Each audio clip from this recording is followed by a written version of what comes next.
high desert and the great American Southwest. I bid you all good evening, good morning, good afternoon, wherever you may be in the cosmos. Tonight, this talk program will do something that no other talk program dare do. We will take unscreened, unprepared, on everything, open line talk radio. That means anybody can get through on any subject they want to. Now, how long you remain on the air may depend on how interesting you manage to be fairly quickly, but it's going to be open line, rip 'em, tear 'em, anything goes, no net talk radio. Now, I will open one special line, and that would be the first-time caller line, all right? And what we're going to do there, instead of the usual, although you could certainly, I guess, at the same time be a first-time caller, cutting through all the baloney. And I mean cutting through all the baloney. All I want on that line is anybody who has had physical alien contact. As in, you touched them. Or probably more likely, they touched you. That's all I want on that line. Physical alien contact. Now, that removes a lot of possibilities like, well, Art, it happened in my dream. No. I think many in this audience believe that we have been contacted, that we are in contact right now, that we've been visited for a long time. And there are many, many allegations of very close encounters. In other words, that's what I'm after tonight, is really close encounters. Either you touched them or they touched you, right? Alien contact. So that's what we're going to do tonight. Now, the one line for that, and everybody else calling for any other reason on that line should immediately hang up and give it up, because the only thing I will accept on that line are people claiming actual physical alien contact. That number is area code 775-727-1222. It is a separate and distinct line, and now set aside for those who really have had a close encounter. 757-727-1222. Now, on all the other lines, you are welcome to do as you will. We'll see. Open lines are just what they are. Open lines. You get what you get. All right. One more item before we look briefly at the news and then launch. I'm very proud of my sister, Jessie, and you can follow this by, this is an amazing, really is an amazing thing, what you're about to see. My sister, Jessie, ever since she was little, we were all little, she would take every single one of our family pets, and she would sequester them and train them, and train them, and train them. I mean, she just really took the family pet, and you didn't see it for hours, while it was getting trained. Well, she's really good at what she does. In fact, phenomenal, actually. And she won, I don't know how many of you know about Animal Planet, but she won a segment of Animal Planet with her dog. It's an amazing, Maggie is her dog, and this dog, you're going to have to, no tricks that I'm aware of. I've talked to Jess, and what you're going to see is going to astound you for sure. We've got a link to the video from Animal Planet on the front page of the website, coasttocoastam.com. You'll see my sister there with Maggie, and you click on it and go watch the video, and what you're going to see there is going to astound you, and it's going to make you ask questions. You should be asking real questions about what animals are when you watch this. I mean, what they really are. She's going to see it isn't a trick. This dog can do math. It can do math. You ask a question, subtraction, addition, maybe even multiplication, right? Division. This animal can do math. And I know what you're going to see it's going to seem not believable, but you will see the judges on Animal Planet say, hey, there's no signing going on here. There's no baloney. This is a real thing. This is amazing. And so she won. And so I was kind of proud, so I put it up had to put up in the middle of the website there. Thank you very much for getting it up there, guys. So that's my sister Jessie with her dog Maggie, Animal Planet winner. Anyway, if what you see doesn't make you question what we all think about animals, then you just weren't watching carefully. Looking a little bit at the world, Indonesia increased its death toll from last week's earthquake and tsunamis now to, this is just Indonesia, to 94,081 Monday, raising the total number of people reported killed in 11 countries now to at least 137,321. They say the death toll will hit 150,000. On Sunday, a Sumatran fisherman was discovered barely alive under his beached boat, the first survivor found in 3 days now. But with tens of thousands, that's a big number, tens of thousands still missing in crushed seaside settlements and in the flotsam washing the shores of the Indian Ocean, rescuers have turned full attention to getting food and water to those they know are alive. Insurgents, they're keeping it up. They're going to try and kill the election. They exposed the vulnerability of Iraq's security forces again Sunday. They killed at least 22 National Guardsmen and their driver in a suicide bombing, and 10 other people in separate attacks with elections only now weeks away. What do you think? Are they going to make it? It does not seem as though things are going well. So if they hold the election despite all of this, then they will really have achieved something. Now, this is not good news. Canada has confirmed its second case of mad cow disease. They did it today, just days after the U.S. announced plans to reopen the border to Canadian beef. But the U.S. Department of Agriculture suggested it would not change its stance. The dairy cow from the province of Alberta, which was born in 1996, is tested positive. According to the Canadian Food Inspection Agency, the results confirmed preliminary tests released earlier this week. We do not want mad cow disease loose in America, and it's pretty close. All right, you've got the theme for this evening's program. Now, incidentally, I guess I should mention, just in case there is a plethora of people who have had actual physical alien contact, the one number that I have reserved away need not be the only number you would call. You're welcome to attempt to get through on any line, if that's the case with you. Otherwise, it's open lines, and the unexpected is directly ahead.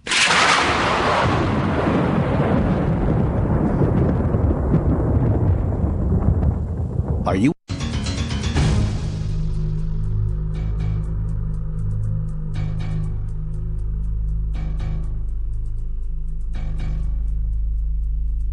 Listen, there's one more very important thing that you need to pay attention to up on the website, and that is right below. I told you about you'll see the picture of my sister there. Then as you scroll down the website a little bit, you're going to see something that you just had to know I could not resist putting up tonight.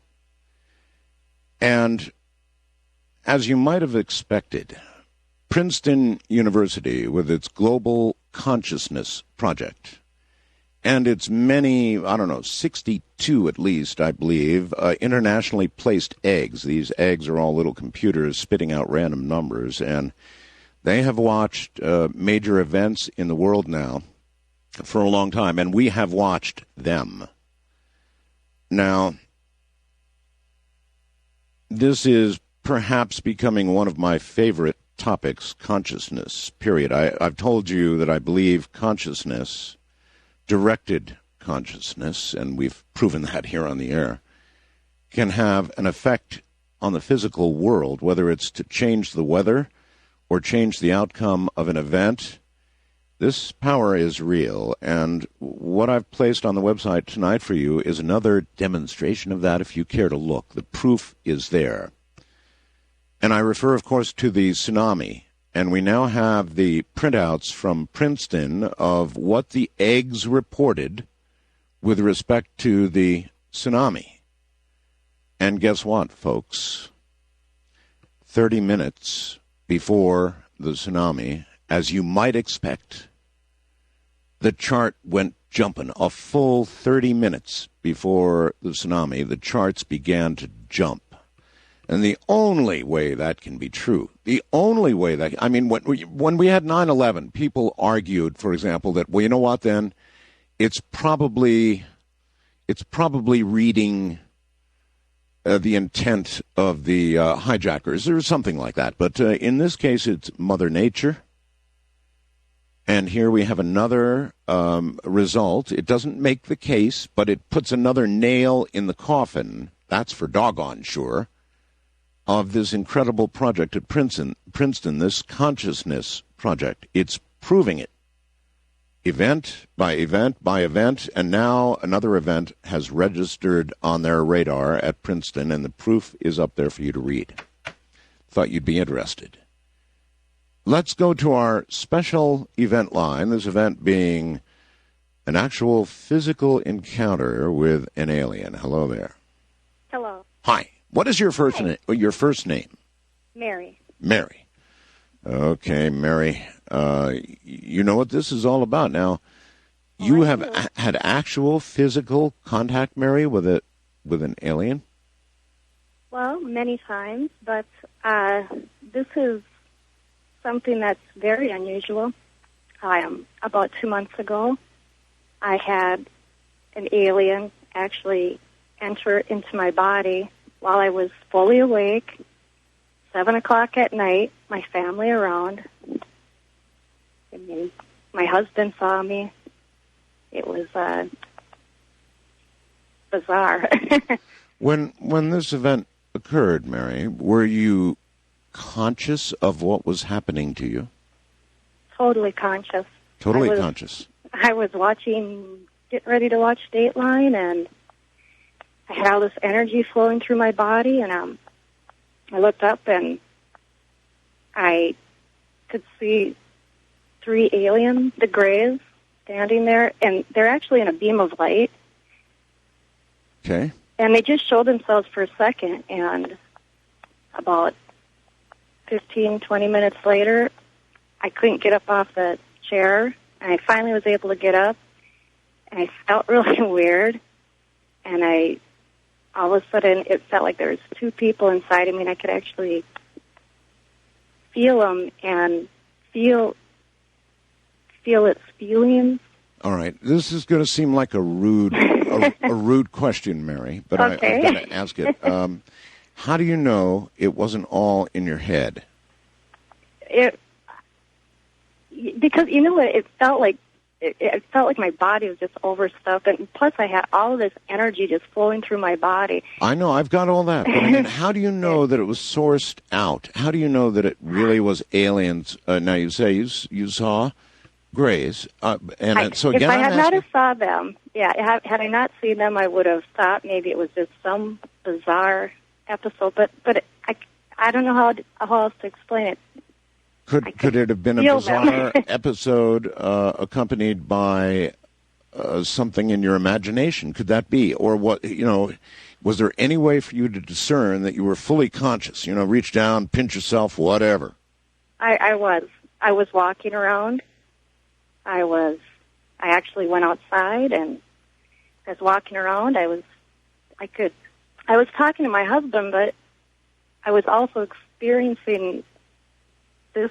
How else do you explain something else being in your body? It's hard to explain. I don't know. What do you think the intent was of what was done to you? Why? Any idea? Guess?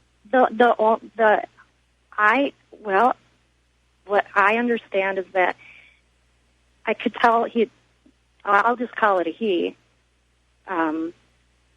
had never experienced the human physical body before. He seemed somewhat maybe more dimensional. Maybe that's why he just seemed so amazed with at the time petting the dog and petting the cat. Got it. At the time that he was in you, so to speak, or meshed with you, not only was he detecting you, but you were detecting his feelings as well. Yeah, and that is how I know that there was somebody inside of me. Not only that, you could physically see. I mean, my husband was looking at me, and I was looking at myself in the mirror.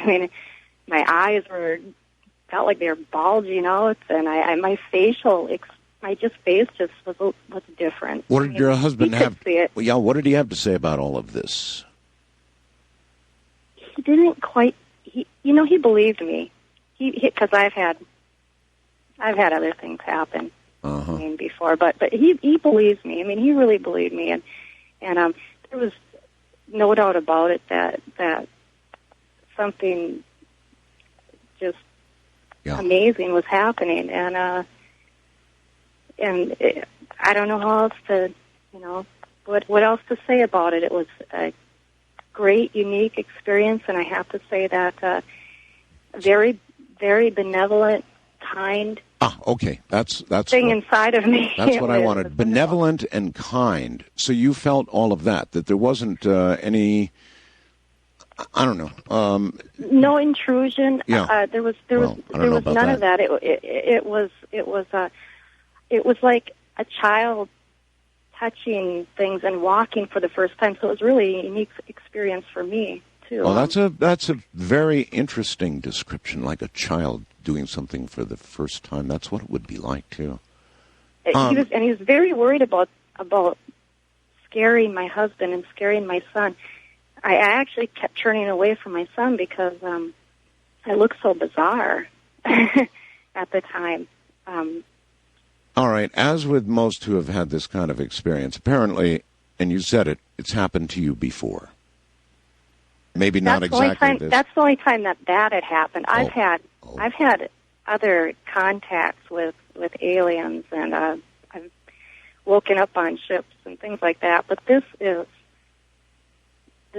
is really a unique. Is there anything experience. else? It's an opportunity. An awful lot of people listening. You had real contact. Was there any message or any understanding that you gleaned from these beings in any of your encounters that would be important to pass along to the audience? Well, a lot of the encounters that I had, I only remember bits and pieces, and I had a lot of anger and hostility. So I'm really kind of shocked that in these last years I've had really great experiences with them, and all I have to say is that they were the Greys, and these ones were really nice. I can't say that for all of them, but. Do you think the early bad experiences that you had were only bad because you were frightened, or do you think they really were bad, in perspective, looking back? You hit it right on the head, Art. I think that's what it was. I was so afraid. Actually, what I did was I was so afraid of them, and I was so angry at being abducted all the time that I just said out loud, come to me during the day, and I won't be afraid. If you just do, you scare me at night. And when I said that, I started having these great daytime experiences. So, I don't know what else. That happened. Maybe it'll help other people. Maybe if they do that. Do you think this is really common, Mary? Do you think a lot of people are having these experiences? Have you met anybody else who is? Not that kind of an experience. Not where they've come right inside your body. I've never heard of that. Well, yeah, but I know, I haven't people either. have had good experiences. I've never heard of it either, Mary. But the odds are, now that you have told this story, trust me, I'll bet you a whole bunch of light bulbs went on out there, and there's people trying to dial saying, that happened to me too. Anyway, I hope they do. Yeah, and I really appreciate your calling. So there's no overall message that you got, Mary, that people should know about. I mean, are you ready to say, don't worry, they're friendly? Well, I don't know all of them, so I couldn't honestly say that. I'm happy I met some that were nice. I can't speak for all of them, but the ones I've been meeting lately are very nice. So. Again, I got no direct message from him when he was inside of me. He was there to just experience. No experience big, of being in a body. no big Earth straighten out or else kind of message, right? No. No. Okay, Mary. Thank you for calling. Thanks, Art. Right. What a good, very excellent way to begin. Little did I expect that sort of thing. She was occupied, and during the daylight, and during a time that she was with her family. That's pretty incredible stuff, actually. So, there you are. That line is reserved away for those who have had, and she qualified, actual physical contact with aliens. You touching them, or of course, they're touching you. Otherwise, open lines all night long, something other talk shows dare not do.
It's ironic.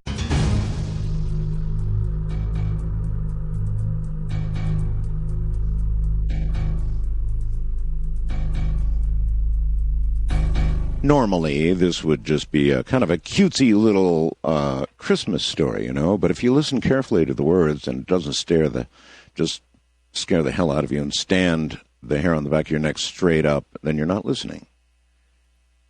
19 December is when it was written. Santa and his reindeer will be able to see their way so much better than ever on Christmas Eve, for a mysterious light is beginning to brighten the dark polar winter.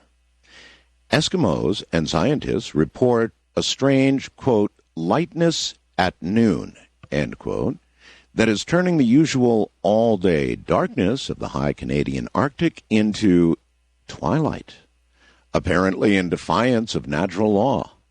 Canadian government officials say that it might be the result of an unusual atmospheric phenomenon caused by global warming.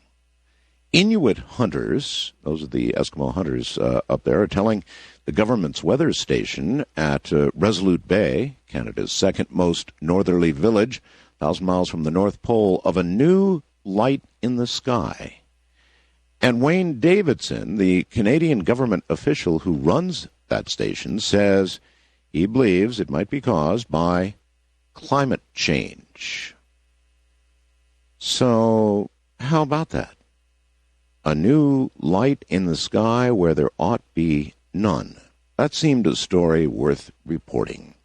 On my special little line, reserved away for those who had actual alien physical contact, you would seem to be on the air. Hello. Hi, my name's Rod. Rod. Okay, Rod, from where are you calling? Sparks, Nevada. Oh, right here in Nevada. Yep. Fellow Nevadan. All right. Sure. Well, then I'm sure what you say will be as solid as silver. I believe so. All right. What happened to you, Rod? Well, this particular time, I was 19. I'm a long-time abductee. I was water skiing. I lived up in Oregon, and I was water skiing, had a real bad accident, hit the water, got water into my sinuses, blowing my nose real heavily. All of a sudden, this little silicone thing comes out of my sinuses. Flawless, perfectly cut, about the size of a pencil in diameter, probably about 3/4 of an inch long. And you noticed this along with everything else that, came out? Yes, yeah. It scared me to death because this... Yeah, that wouldn't be... listen, anytime you sneeze up plastic, it's got to be... Or whatever in the hell it was. Exactly. This shouldn't have been there, so I was quite startled. So I put it on my dash. I was in my car, and all of a sudden, just a sudden impulse came over me to grab it and throw it. And as soon as it left my hand, I'm thinking, what and why did I do that?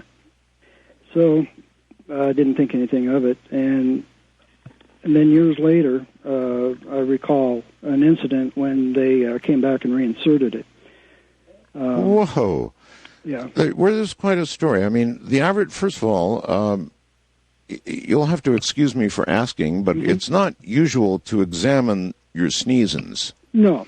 So what made you look at that? Well, I don't really know. I mean, it just, was there. I mean, because I was just surprised at how much stuff was coming out of my sinuses. A little bit of blood and, just a lot of apparently buildup. But well, that's why a lot of people look at sneezings and coffins, could there be blood there? No, yeah. Instead you've got this godforsaken whatever it is. So you throw this thing and you don't even know why you threw it. No. It was just instant. I mean, I had no control. Because I wanted to save it for... Well, sure. Research, whatever. Yeah, I had no clue. Absolutely. Because I was completely unaware of my situation at this time. I've only known for probably about, I don't know. I mean, it's weird if they made you throw it, because by then you would assume, if that was the center of their influence, that they had just lost it. I have no clue. Yeah, well, sure. And then you say they put it back. Yes, yeah. Because my brothers and my father and mother were all abductees also. But at any rate, this particular time when they came back, like I said, I lived up in Oregon, lived near some holly fields. My middle brother and I shared one room, and the youngest brother was off into another room. Well, my brother and I were sitting facing the windows, and all of a sudden I see something flash across the window, and that's the last of that evening that I remembered. But then consciously I remembered quite a few years later. So then this thing is still within you now? Yes, it is, yeah. You're a long-time abductee. Your families are abductees. That's so typical of the whole abductee thing. Is there anything you can clue us in on in terms of the motivation for what they do, what their goals are, anything at all? Well, I think it's just a lot of research. They've taken a lot of semen. They've actually showed me children that they had. So you think you've spawned? No, they pointed one them. out that was mine. Yeah, it was pretty wild. Pretty wild is putting it mildly. All right, listen, man. Thank you for the call. I very much appreciate it, and I don't know. Don't catch colds. Or maybe it's better if you do. I don't know. What would you do if you sneezed up a hunk of whatever? Brother. Well, I guess I'm not surprised. We get story after story after story of contact. These people that I've talked to so far, these first two, sound straight on to me. I wonder how many of you begin to believe that we are being visited and we're being... Well, he seemed to think the whole thing was sort of medical. We're being studied right now, and that seems to be all we know. A wildcard line, you're on the air. Hi. Hi. How are you doing, Art? Oh, quite well, thank you. That's good. What is your first name and where are you? My first name is Sharon. I'm in Winnipeg, Manitoba, Canada. All right. Yeah, home of the BSE, right? Mm-hmm. Anyway. Yeah, the second one. How's Canada caveat. taken that news? Not good. Not well, huh? Not good, no. And Manitoba is a beef province as well. And the poor guys are just going down the tubes. Okay. What are they? I'm curious, ma'am. Do you know, in Canada, what are the feeding rules up there? They're not allowed to feed parts. They're really strict. Pardon me? No, that's the surprising thing is they are really strict up here. They are. Uh-huh. And like How some the of our hell is this farmers, getting some loose of our then? farmers are sort of like, well, what gives? Because our rules are as stricter than the states. Yeah. And it's just one of those things, I guess. Well, anyway, maybe they better look more carefully at one of these things. I mean, this is now the second time, and maybe this BSE is spreading in some other way. That would be nice to investigate. I wish they would. Yeah. Well, if they're not looking at that, then they're not doing their jobs. And especially this second cow is a pet cow that's been around for 10 years. Oh, brother. Yeah, it's not even a food cow or like it's a dairy cow, but it has been used for dairy for years. Oh, now that's really, really weird. Mm-hmm. Yep. So it's sort of out of the mainstream system. Okay. Well, you called for something else, no doubt. Yes, I did. And I'll admit, First off, I'm an idiot. I don't know the Sprint number, so I just phoned. Because I'd like to get some sleep. The other night, you had a show on about predictions. That's right. And I have been being harassed because I didn't phone you to let you know you're going to have a chance to get an orange kitty, a little 4-footer. And I'm supposed to let you know that you have to take that kitty because he's going to be really important. He's doing something for you. Oh. Isn't that silly? We have 4 cats now. Come on. Anyway, marmalade fellow is going to be really important. And so it's a male, huh? Yes. She's holding her fingers up in a cross. Not another one. Hey, I'm a cat person. I can relate. I keep doing these rescues, and I think my name is down on every rescue place in the city. All these cat rescues keep going, oh, but just one more. There's nothing you can do. It's okay, thank you. Yeah, and the other thing? More? Yeah. It better be good. Well, I don't know, but it's weird. I was reading the paper the other day, except it wasn't really the paper. Yes. And Britain is crowning their monarch. Okay. Well, they already have one. So my guess is something's going to be happening to Elizabeth. All right. I'm not recording that because the recorded predictions are already gone. There's, if you're an animal person and an animal shows up at your door. I mean, like for us, it's cats, right? My sister Jessie, dogs. For me, it's a cat. And a cat shows up, probably knows the other 4 are here. There's probably something like a neon sign that's above the house saying, sucker, sucker, sucker, in catese. or something. Well, there's nothing you can do. I mean, if they're there, what are you going to do? Throw a stone at it? No. Can't do that. Go out there and go, shoo, shoo, go away. No. It's probably hungry and cold and has picked you, and then you're doomed. You're just doomed. There's nothing else you can do. You now have another animal in the house. On my special physical contact line, you're on the air. Hello. Hello, Art Bell. How's it going? Oh, it's going. Well, it was going all right until a minute ago. What's up? I have a story. I was in southern Colorado, Yes. near Cortez, Okay. and me and a friend were traveling and staying in a hotel. What is your first name? My first name's Rebecca. Rebecca. Okay. And you were staying in a hotel. And suddenly Is your friend there with you? No. No. Okay. I heard you It's not. talking to somebody or something. So. Um, Okay. Nope. Okay. And suddenly everything just kind of changed in the room. Then we started hearing a sound. It was like a hum, a buzz. And it started spiraling at the top of the ceiling and slowly worked its way around us and kept going we were surrounded by this spiral of sound. Gotcha. And before we knew it, we were seeing almost through the walls and feeling the city around us. Really? And the next thing we saw was like a fire down through the floor. A fire through the floor. Mm-hmm. Okay. And it was basically like we were being lifted up above the city and looking down at the mountains, because Cortez is has some mountains around. Right. And there was a fire going on.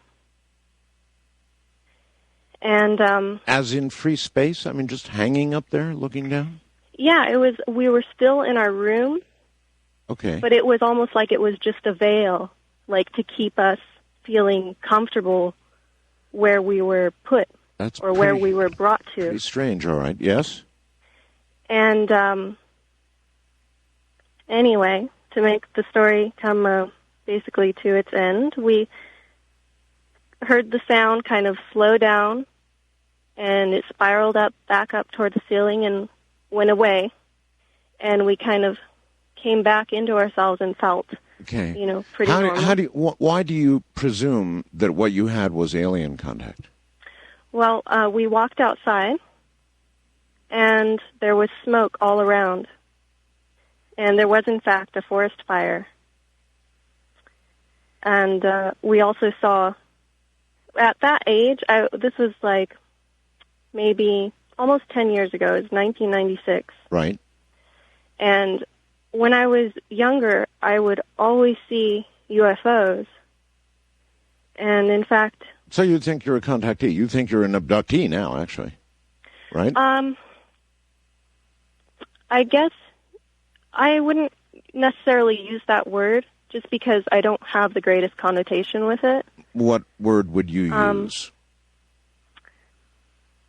I feel like they almost took us for a ride, and then they just brought us back, and they let us feel something that they live with every day. Do you have any idea why they did it? Maybe just to give us insight that we are capable of it Gotcha. to some degree, and we can use that we can use all our consciousness together. Okay. Good enough. Maybe.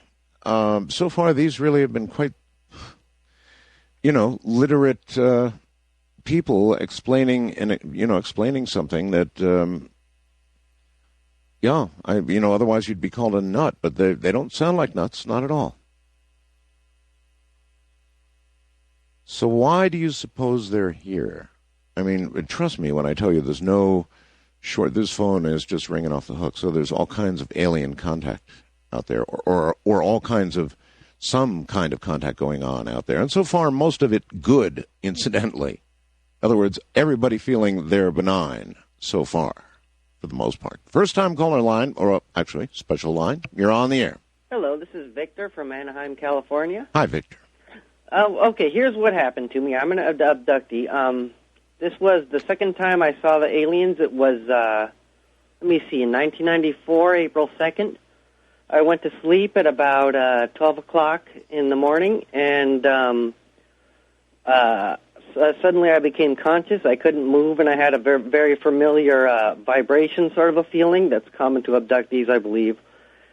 And I couldn't move and all that, and the lights were off. I left them on before I went to sleep, and I saw these flashing lights, and my body started to float off to the side of my room, and I physically floated through the door, down the hallway, and, because I saw the aliens once before this, I've read a couple things. So, Victor, you knew you weren't dreaming? Absolutely. Absolutely. Well, the first time I saw them, I was totally conscious. I woke up in the middle of the night, but I don't want to sidetrack here. But as I floated down the room, I was very calm, like you hear in a lot of books, like that you're like unnaturally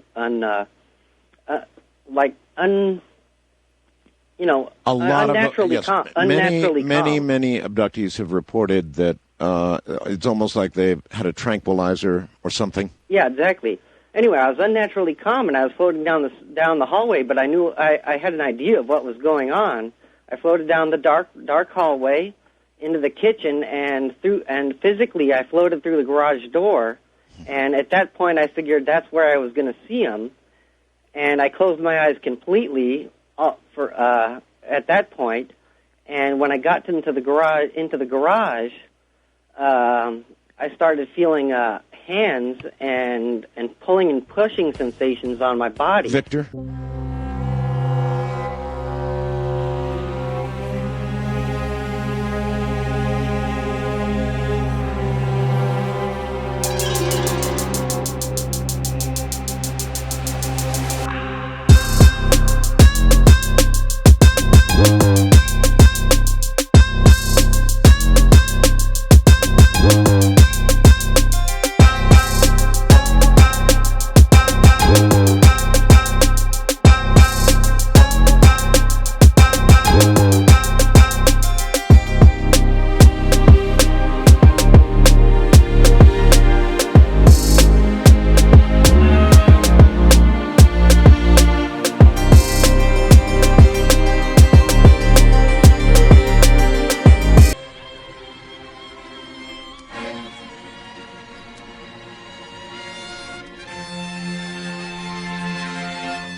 To talk with Art Bell, call the Wildcard line at area code 775-727-1295. The first-time caller line is area code 775-727-1222. To talk with Art Bell from east of the Rockies, call toll-free at 800-825-5033. From west of the Rockies, call 800-618-8255. International callers may reach Art by calling your in-country Sprint access number, pressing option 5, and dialing toll-free 800-893-0903. From coast to coast and worldwide on the Internet, this is Coast to Coast AM. with Art Bell. Indeed so. It's kind of interesting. In the first part of the show, I think you're seeing why people like the late Dr. Mack took abductees seriously. You just... These are pretty straight-on, real-sounding, calm, but, as you listen to these people, I mean, they sound like they really had this experience. They had contact with aliens. So many of them are claiming it, and so many of them don't sound nutty that it led people like Dr. Mack into wondering what it was all about. And they're pretty smart people, not just the late Dr. Mack, but many others. They're not dummies, and they believe it's really going on, that we really are being visited.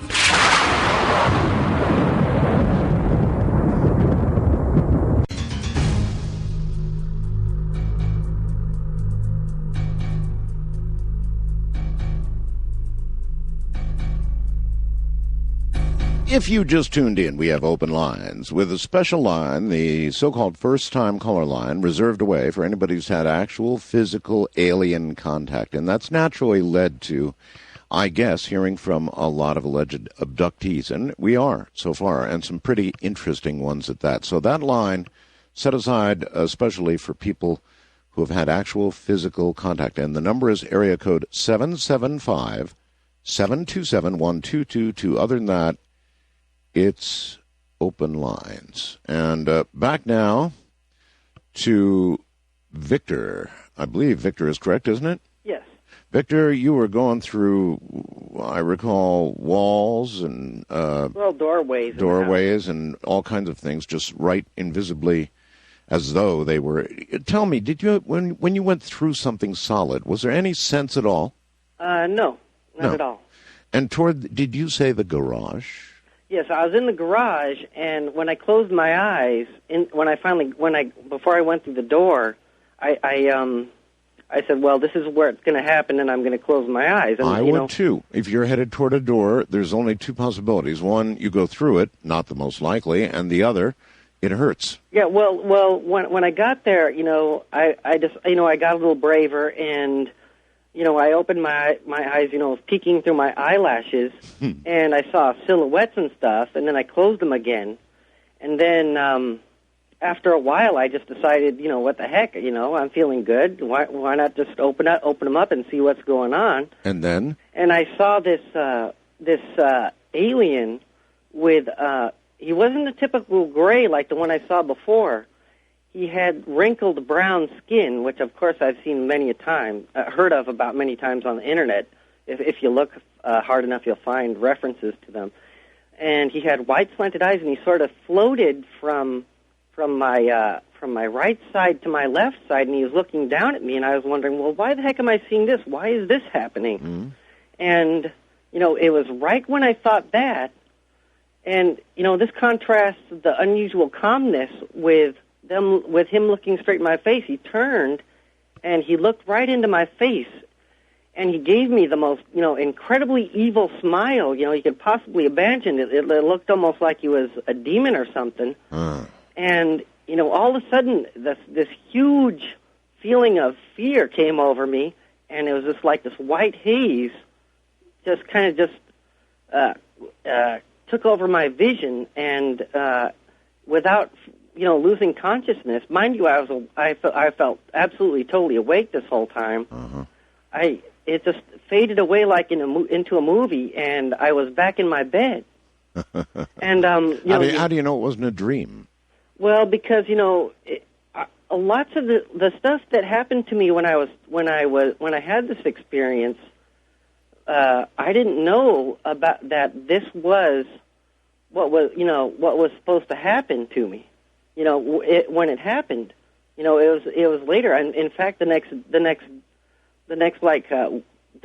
very next day, I was reading, what was the book, Secret Life by David Jacobs? And it was almost a sign that they wanted me to know that this was what was going on. And in that book, it just describes just about everything. All right, but an alternate explanation for what happened to you could be that you were reading that book and that it was on your mind and that you really did have a dream or a nightmare or whatever you want to call it. But that book could have, you admit you were reading that book, so it could have been on your mind. And so I ask again, how do you know it wasn't a dream? Well, because, I've had the other experience and this one, and, I was totally awake. So you've been abducted previously? Yeah. But, I don't want to take too much time on the phone call, but, anyway, just, I only read the introduction of that's all it would take. Of that book before. All right, buddy. Listen, thank you very much for the call, but I'm going to bring that one up as possibly suggestive influence, even if all you read was the introduction. Believe me, that would be enough to put it on your mind. So I don't know about that one.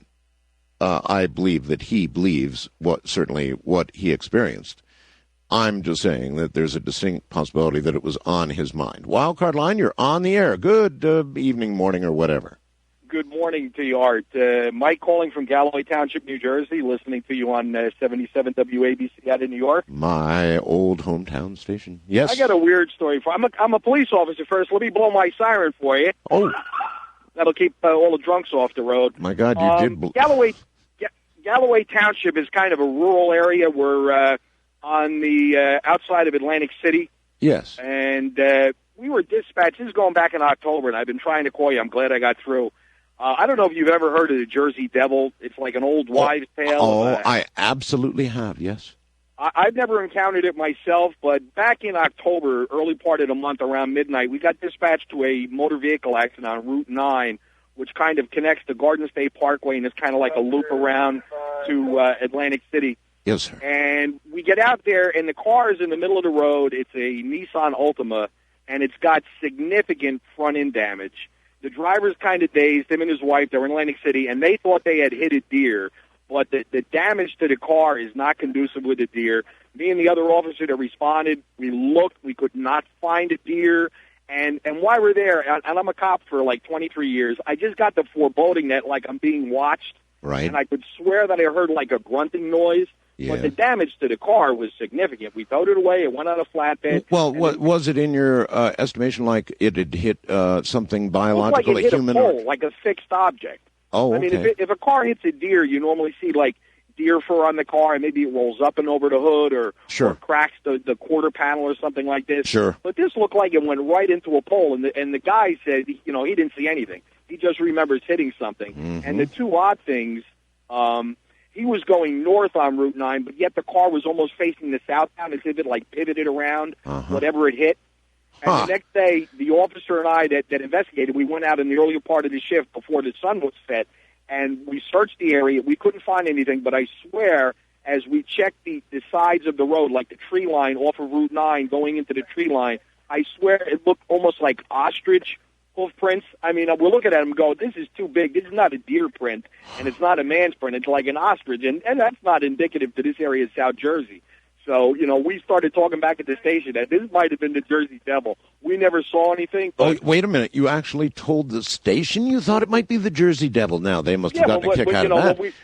When we were spitballing back in headquarters, later, we're like, what did this guy hit? He didn't hit a deer. No, obviously. Now, let me slow you down a little bit, and so that I understand. The way I'm listening to what you're saying, going down a highway, there couldn't be a tree. So whatever it was that was hit had to be so stationary that it would just so cause large, it was just there in the road. Yeah, he was right in the road. It's a clear stretch. Speed limit's 50 miles an hour. It's one lane in each direction. It's a 2-lane road. It's not lit because it's kind of rural. It's like a cut around the parkway. And whatever he hit significant enough to pivot the car around. How fast do you figure the car was going? We didn't quiz him. We didn't have, there were slight skid marks. I would probably say he was doing 50, 45, 50. We didn't do a workup. There was no fatality. Whatever was hit should have been real dead. Oh, yeah. If it was a deer, that's why we went back the next day. If he hit something, it would have been thrown to the side of the road. There would have been enough trees to stop it from going too far into the wood line, but we didn't see anything except those like ostrich-sized footprints, and we didn't follow it into the pine barrens. But I'm just like, it was too strange. So you reported it as possibly the Jersey Devil. Have you heard the end of this yet?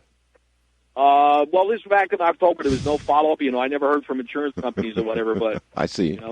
No, I meant your fellow officers. I mean, that would have gotten there. Certainly would have I tell you, when we drive down that stretch road, everybody always says, we're going a little slower, shining the spotlights because it's just, and you're out in the middle of nowhere. But I said that night as we're hooking up the car, taking it away, I'm getting the sense, that something's watching me. You just get that sixth sense as a cop that you're not alone out here. And I'm just like, this was too strange because I couldn't figure out what he hit. Well, if there was a deer, it would have been there. Yeah, no, I've got it. All right, officer, thank you very much. There's a book about odd happenings in Jersey, and I'm trying to think of Weird New Jersey or something like that.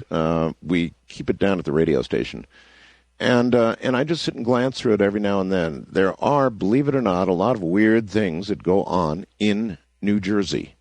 So the Jersey Devil or something, what do you suppose was, whatever it was, those must have been some legs. That's all I can say. East of the Rockies, you're on the air. Hello. Hi, Art. It's Nancy from Central Massachusetts. Hello, Nancy. Yeah, I was calling about these weather cycles we keep rolling in here. Boy, there's some buttes, aren't they? Oh, they sure are. Like tonight, they said we were going to have freezing rain, and the temperature is now 42 degrees. The barometer is still dropping. And, it seems kind of strange that we have these asteroids that go by in these sun flares, and that now the temperature is so warm, and yet now they're talking about snow again in the middle of the week. Well, Hannah, our weather patterns are changing. That's all there is to it. And the sooner we recognize that and begin to take steps to mitigate what otherwise might occur, the better. They definitely are changing. You see, we spend all our time arguing about whether or not man's hand is involved. What's the diff? If it's really changing, then pay attention to that. West of the Rockies, you're on the air. Hi. How are you doing this evening, Art? Quite well, sir. Blessing to you and Happy New Year to you and your wife, Ramona. Thank you. Same to you. Mine is also about alien contact. Oh. But it's more extensive than your previous callers because I've had these contacts since I was 5 years old. I'm now 59. Raised and born in Los Angeles. I have a top-secret clearance with the U.S. government through the Army in the field of cryptography, which I acquired in 68 through 70.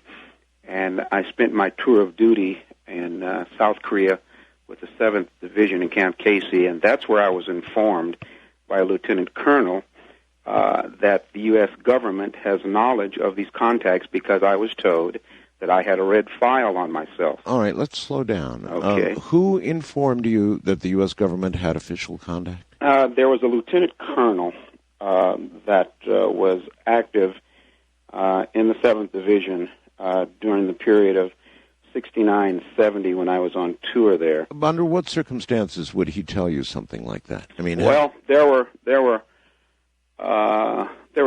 a situation that was going on at that time in South Korea that many of the Americans that were at Camp David was aware of. There was high racial tension at that particular time because of what was happening in the United States. Right. And I was involved with a particular group of people that was involved in various investigations. Okay. Long story short was that this gentleman who had contacted me very secretly had informed me that there were individuals on the base at the time that felt that my knowledge of certain things was injurious to them and that I was in danger. He informed me that the U.S. government was not going to allow anything to happen to me because I had a red file on me. That's the first time that I ever had access to that kind of information.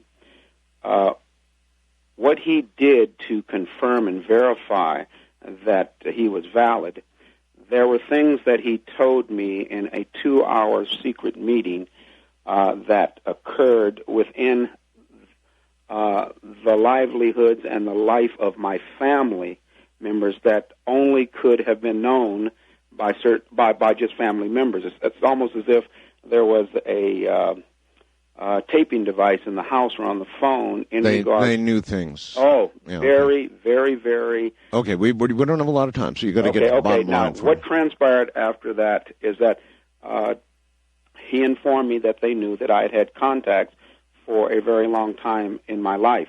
Now, I'm going to go beyond that. I'm just giving you information to verify that you are talking to someone who's actually had it. I ran for mayor of Gardena in Los Angeles in 2001, and people can look on the internet for find out who you are by that means. Okay, so exactly. Okay, so now what I want to tell you is this: is that I've had contact with several different species, energy forms, humanoid forms, bipedals that are not human-looking. Okay, if you've had all this contact, then I ask you the standard questions. Do you have any idea what their motives are? I do. Why they're... Okay, good. Go. I want to know. What? Okay, number one is that 99.9% of those that are now visiting the Earth are not hostile. They are here because the Earth is in a great difficult time. The shield of the Earth is starting to disintegrate. They're in the process of trying to rejuvenate that. But beyond that, these species have told me that mankind is about to annihilate itself in nuclear war, that biogenetic experimentation has been initiated so that there would be a preservation of the human consciousness and the gene. Oh, my God. Mixed with alien life forms that would exist elsewhere. So, in other words, we're about to blow ourselves to smithereens. They're taking samples of us to That's ensure correct. that some humanity is... That's correct. Saved, like so many endangered species. That's correct. Oh, my God. And the you know, everybody makes the joke about the little green men that come from Mars. Yes. Yeah, well, they exist, but they don't come from Mars. They're about 3 feet tall. Uh-huh. I am not the only one on the planet. As a matter of fact, there are many of your listeners that will call in and verify this, that they are one of the major entities at the moment initiating biogenetic experimentation. And I was shown a female hybrid, human, mixed with their particular alien DNA. This female was about 13 or 14 years old. She was about 4 feet high. She had the power of levitation. She had pure white hair. That made it strange. Green epidermis, pure white hair, pure white teeth.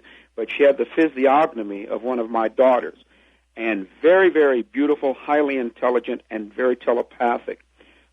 Mankind is being visited by our brothers and sisters that want to help us. Also, what I need to tell you, which is very dire. I was shown in this craft with these smaller green entities a very large screen. It looked like a movie screen. I was shown Los Angeles, New York, and Washington being struck by nuclear weapons. I also was shown an asteroid that was going to hit the Earth. It was going to come across the United States at nighttime from east to west. A large portion falls off somewhere near Wyoming, and the largest portion falls off just east of the Big Island of Hawaii, which will cause a tidal wave at night several miles high, striking and destroying the San Francisco Bay Area. And all that was left, is when the water receded, was the northern portion of the Golden Gate Bridge. God. Yeah. You've given us an awful lot to chew on. I was also to tell you this. You are, this year, 2005, you and your wife, there's this evolvement that you have made in the last few years. You are now spiritually on the level for contact. And the woman who spoke about the cat that is coming to you, the tomcat that's coming to you, I want to let you know something, is that through this particular entity that's coming, it's going to heighten your contact level. And when you are contacted... All right, listen, you hold on. Okay. You hold on. Okay. We've got a break coming up. I don't know if I bargained for all of this tonight. I'm getting far more than I bargained for already. That's this program, though. Coast to Coast AM. From the high desert in the middle of the night, I'm Art Bell. Stay right where you are.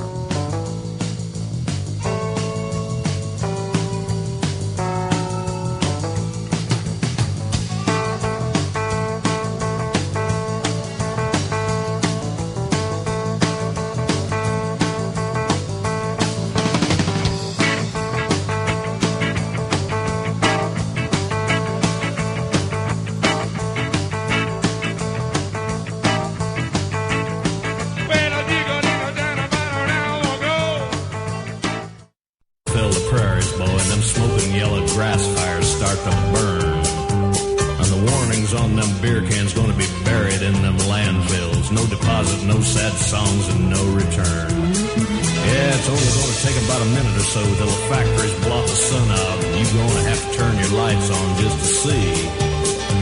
And then the lights are going to be neon saying, fly our jets to paradise, and the whole damn world's going to be made of styrene. So listen, well, my brothers, when you hear the night wind sigh, and you see the wild goose flying through the gray polluted sky. There won't be no country music, there won't be no rock and roll, 'cause when they take away our country, they'll take away our soul.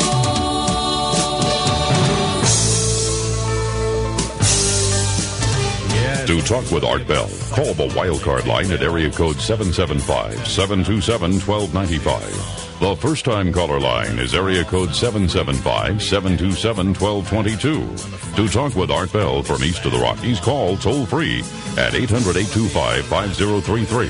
From west of the Rockies, call Art at 800-618-8255. International callers may reach Art Bell by calling your in-country Sprint access number, pressing option 5, and dialing toll-free 800-893-0903. From coast to coast and worldwide on the Internet, this is Coast to Coast AM with Art Bell. It is. Good morning, everybody. How you doing? We're getting definitely a more than you bargained for show so far. We've got a special line open up for those who have had actual physical contact with aliens, one way or the other. And, boy, we've been getting our money's worth. Anyway, if you'll stay right where you are, we have only just begun.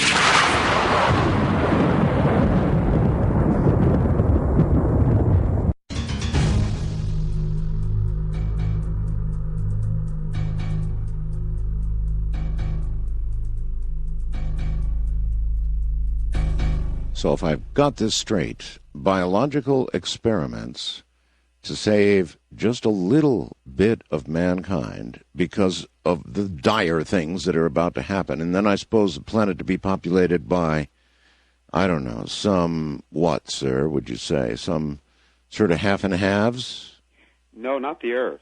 The destruction that I saw that will actually start in the Middle East was so horrific that the Earth would not be a place that any life form would inhabit. Not good for man or beast, huh? Yeah, for a long period of time. However, I was shown a very huge fleet, three-tiered, copper-colored, saucer-shaped vessels that were coming into the areas of the Earth that had not been under nuclear attack, and people were boarding those particular vessels. I know for a fact it's going to happen. I also know that you, during this year 2005, after this cat appears, like this woman was telling you, you are going to receive information that is going to take you to a place in the desert at night in your car and follow it through, because your greatest wish is going to happen in terms of being contacted. And when that contact is made, the information that you will be given will be the beginning of other people that will call in with messages. And may I suggest something tonight? Just instead of having people call in on the special line for physical contact, there are so many people that have messages to give through your station in regard. You've done it, and if they have them, sir, they'll give them. And I listen, thank you for your contribution. I appreciate that, I think, though I'm not sure that I wish to be hauled out into the desert for a special meeting.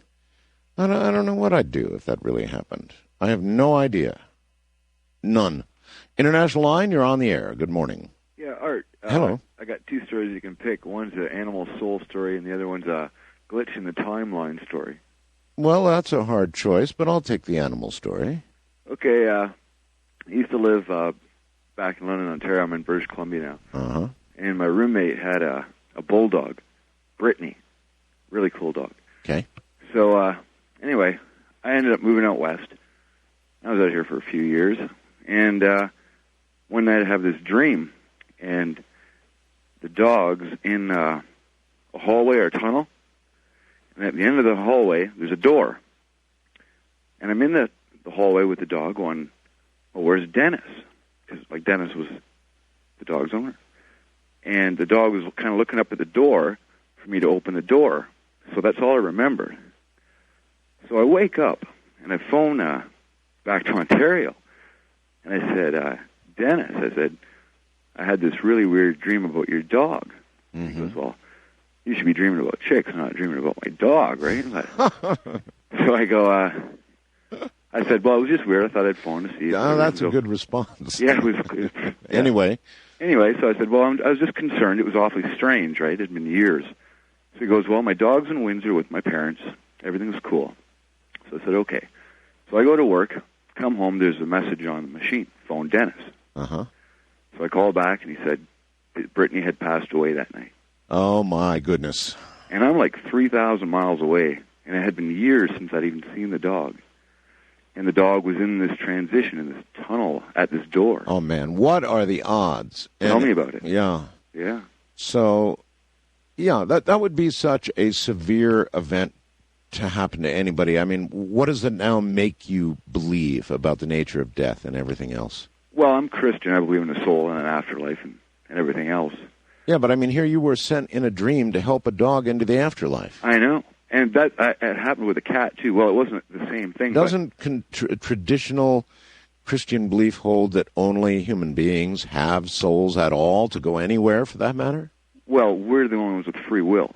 Well, yeah, but you met a dog on the other side, sir. That says a couple things here and there, right? Oh, definitely. I believe we're everything, all things are connected, like every bit of energy, like quantum physics level.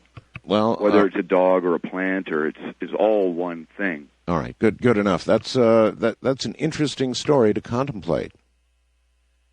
He only had a dream, but in the dream, he was with the dog that was going through the door that had in fact died. Now, what does that say about us, about our abilities, about dogs and souls? A lot, I suppose. First-time caller line. No. Special line, you're on the air.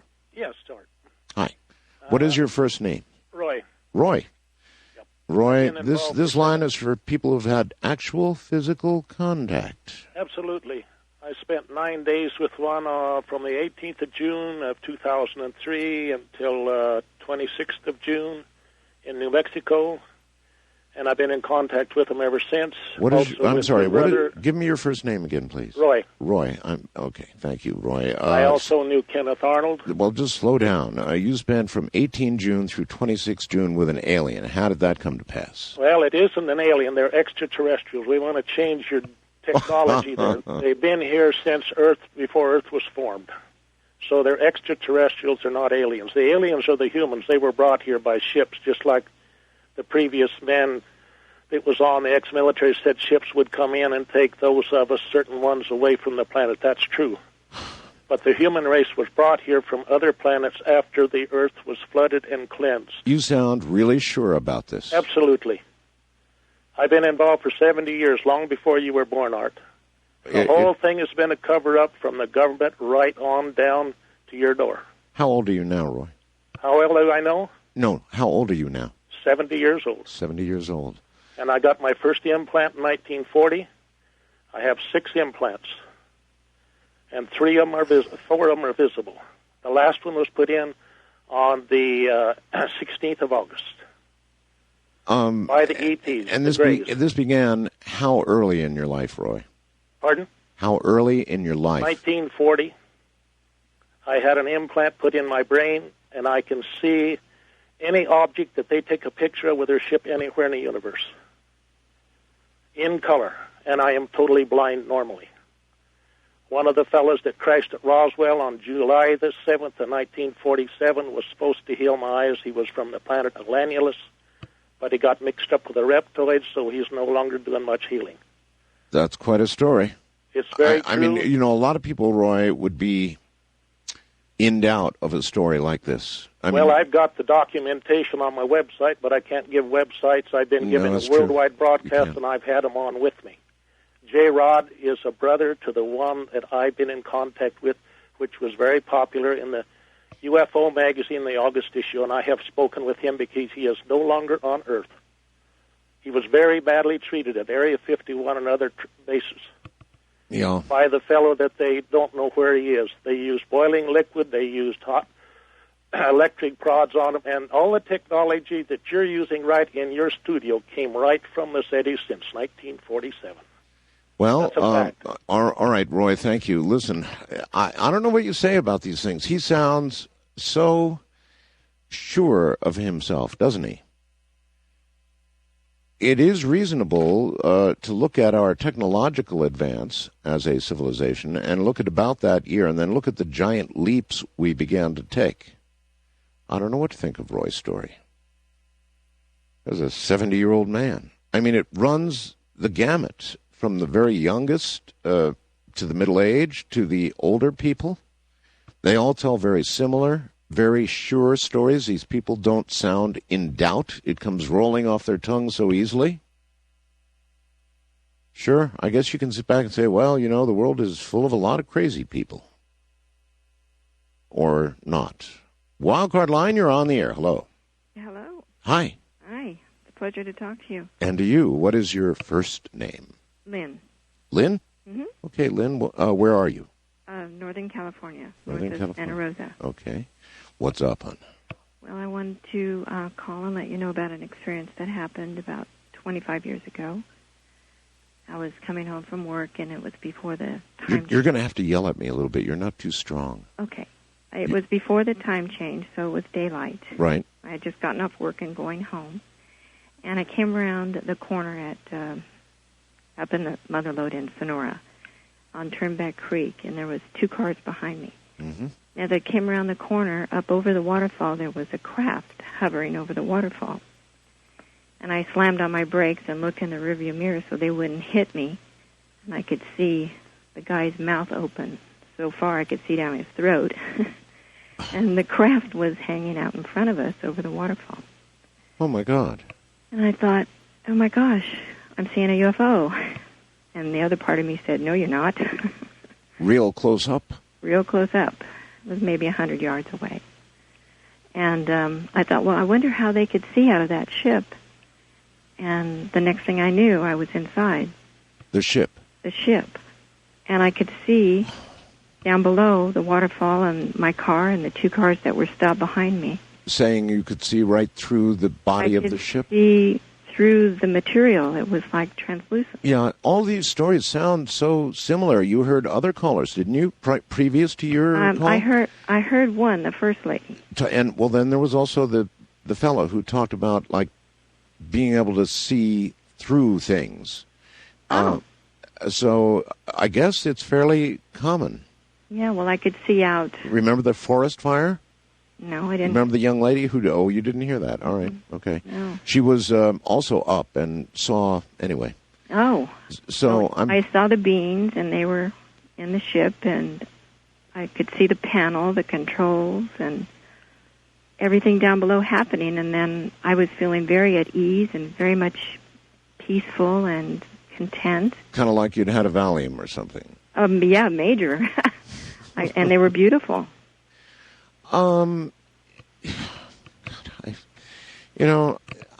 don't know what to say. I call for this kind of thing, and I get so much more than I bargain for. I mean, you sound like a pretty normal person to me otherwise. I would hope so. It was an experience, though, that changed my life. I would imagine it would change your life, yes, forever and ever and ever. Forever and ever. All right, what different beliefs or knowledge do you have as a result of the experience you had? You were in an alien craft. I mean, that's pretty unusual stuff. Yeah, I thought it was. And I have to tell you, I got afraid all of a sudden. And when I did, I said, I don't want to leave my children. They're home. The Valium wore off. Yeah, well, I just all of a sudden remembered I had kids at home. Yes. And instantly I was back in my car. Oh, really? And then I watched the ship, and it just disappeared right in front of our eyes. Do you remember any message, any communication? Was there any effort at communication? It was all telepathic. It was like, don't be afraid. Just everything is fine. We're peaceful. And I was very much at ease, and I've never felt the peace like that ever in my life, except when I gave birth to my children. I wonder what would have happened had you not expressed a mental desire to return. I probably would have gone with them. You think so? Oh, I think so. I think if you have the choice, yes. So when you hear other people telling stories like the one you're telling right now, stories that are so fantastic, I guess some of it resonates with you because of what you did, right? Oh, absolutely. I believe that we have all kinds of entities that come into our Earth atmosphere around. Did you hear the man who was talking about nuclear war a little while ago and about some of humanity being saved and some of the things that were coming? No. Maybe it's just as well. Yeah, I probably wouldn't have bought it. I see. Yeah. All right, so you think they're here, but all is well. Well, I don't necessarily think all is well. I just think they are here, and whether it's good, bad, or indifferent, I only had a very good experience. And then that's all you can tell. I really appreciate your call. Okay. Right, thank you very, very much. And, these people really sound, sincere, right? Every walk of life. You've heard from the young, the old, the middle-aged, and it just comes rattling right off. Not like it's being made up, not like anything except that it happened. So many of them. How can that be? Well, what it does do, though, is it makes me understand why the late John Mack and others have taken this all so seriously, and they really are taking it seriously. And how could they not? They must get stories like this and better. I mean, I'm just picking up calls at random here, right? East of the Rockies, you're on the air. Hello. Hi, Art. This is Barry from Huntsville, Alabama. Hello, Barry. How you doing? Fine. Thanks for taking my call. You bet. I was just curious. Why do you or your listeners think the aliens would want to preserve the human DNA or the human race? Pretty good question, isn't it? Yes, sir, I think so. If we were in the process of about to destroy ourselves and the planet we're on, why would we be worth preserving? Well, I guess one answer, Barry, might be for the same reason that, I don't know, we preserve what we can of animals that are now disappearing on the earth, mammals that are do become extinct. We're about to try and bring one back, by the way, that went extinct.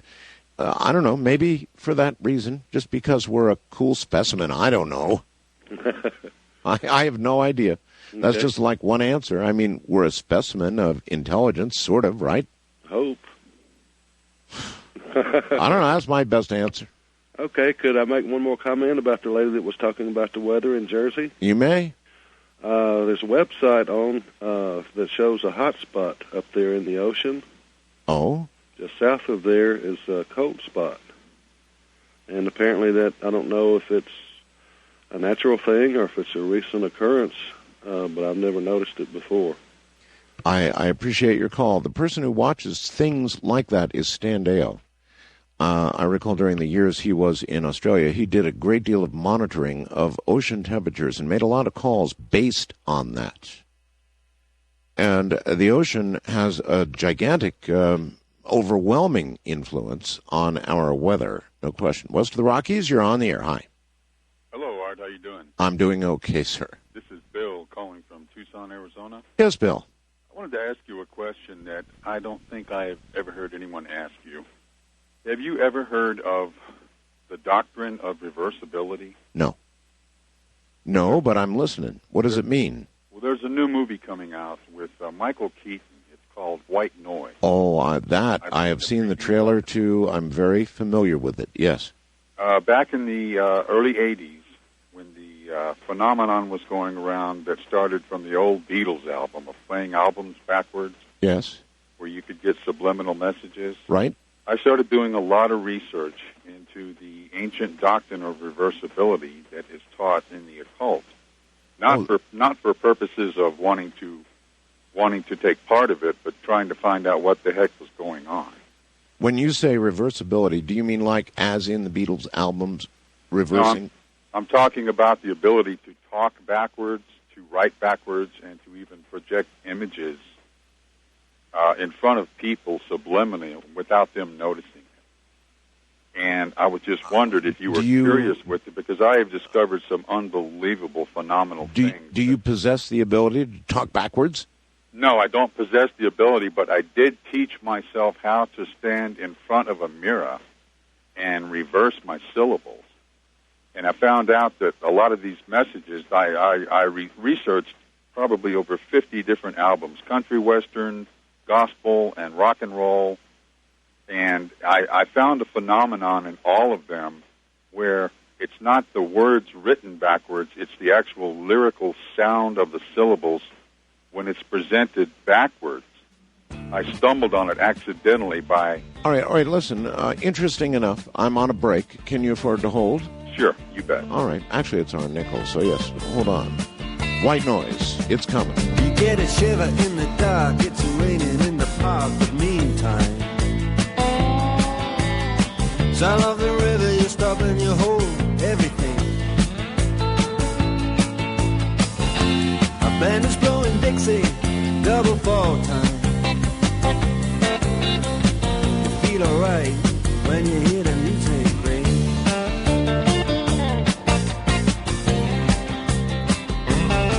Well, now you step inside, but you don't see too many faces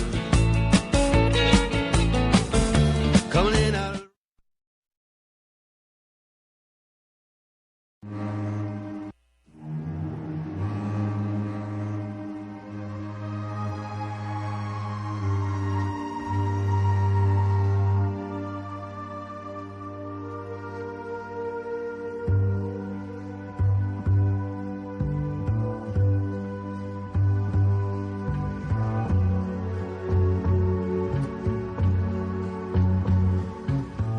Some velvet morning when I'm straight,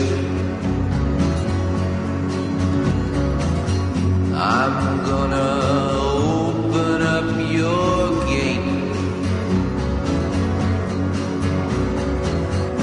and maybe tell you about Phaedra and how she gave me life and how she made some velvet morning when I'm straight.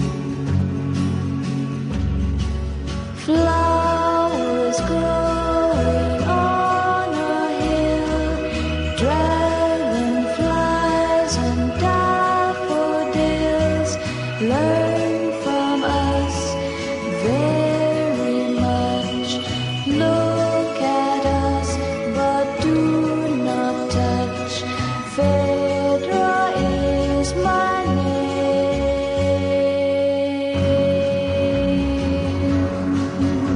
To talk with Art Bell, call the Wildcard line at area code 775-727-1295.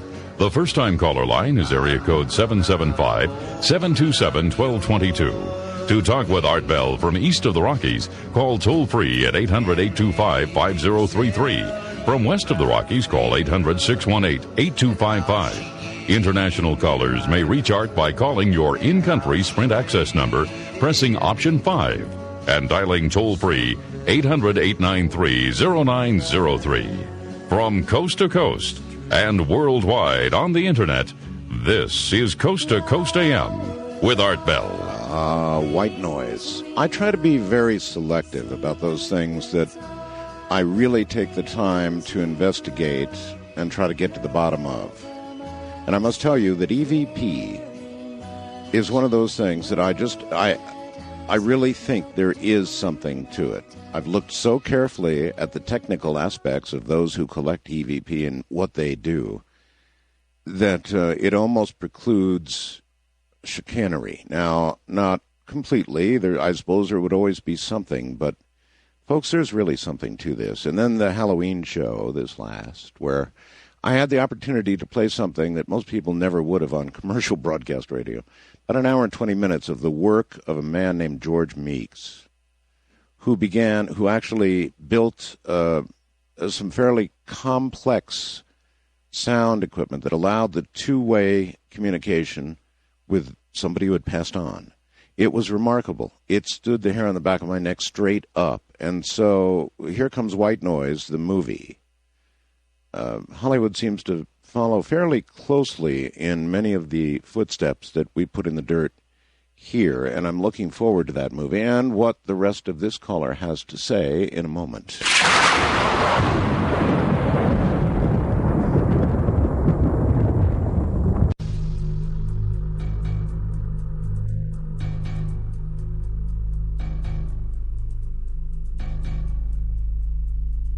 Caller, I wonder if there is another universe, another place, another time where everything is, in essence, backward.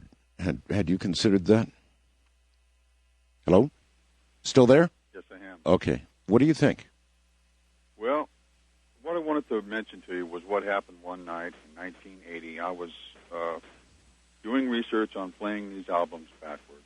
Yes. And I was picking up typical statements. They weren't statements like dogs bark, the green grass, trees have leaves. They were all statements that had direct references to some of the ancient names for Lucifer and Satan. Huh. None of them had anything to do with God, Jesus, or anything like that. All negative and... Right, they were all negative and very, I guess you would say, very damning statements. Maybe that is the other side. Well, all of a sudden, during the taping of, like I said, I was playing the albums backwards and I was recording them through my cassette player.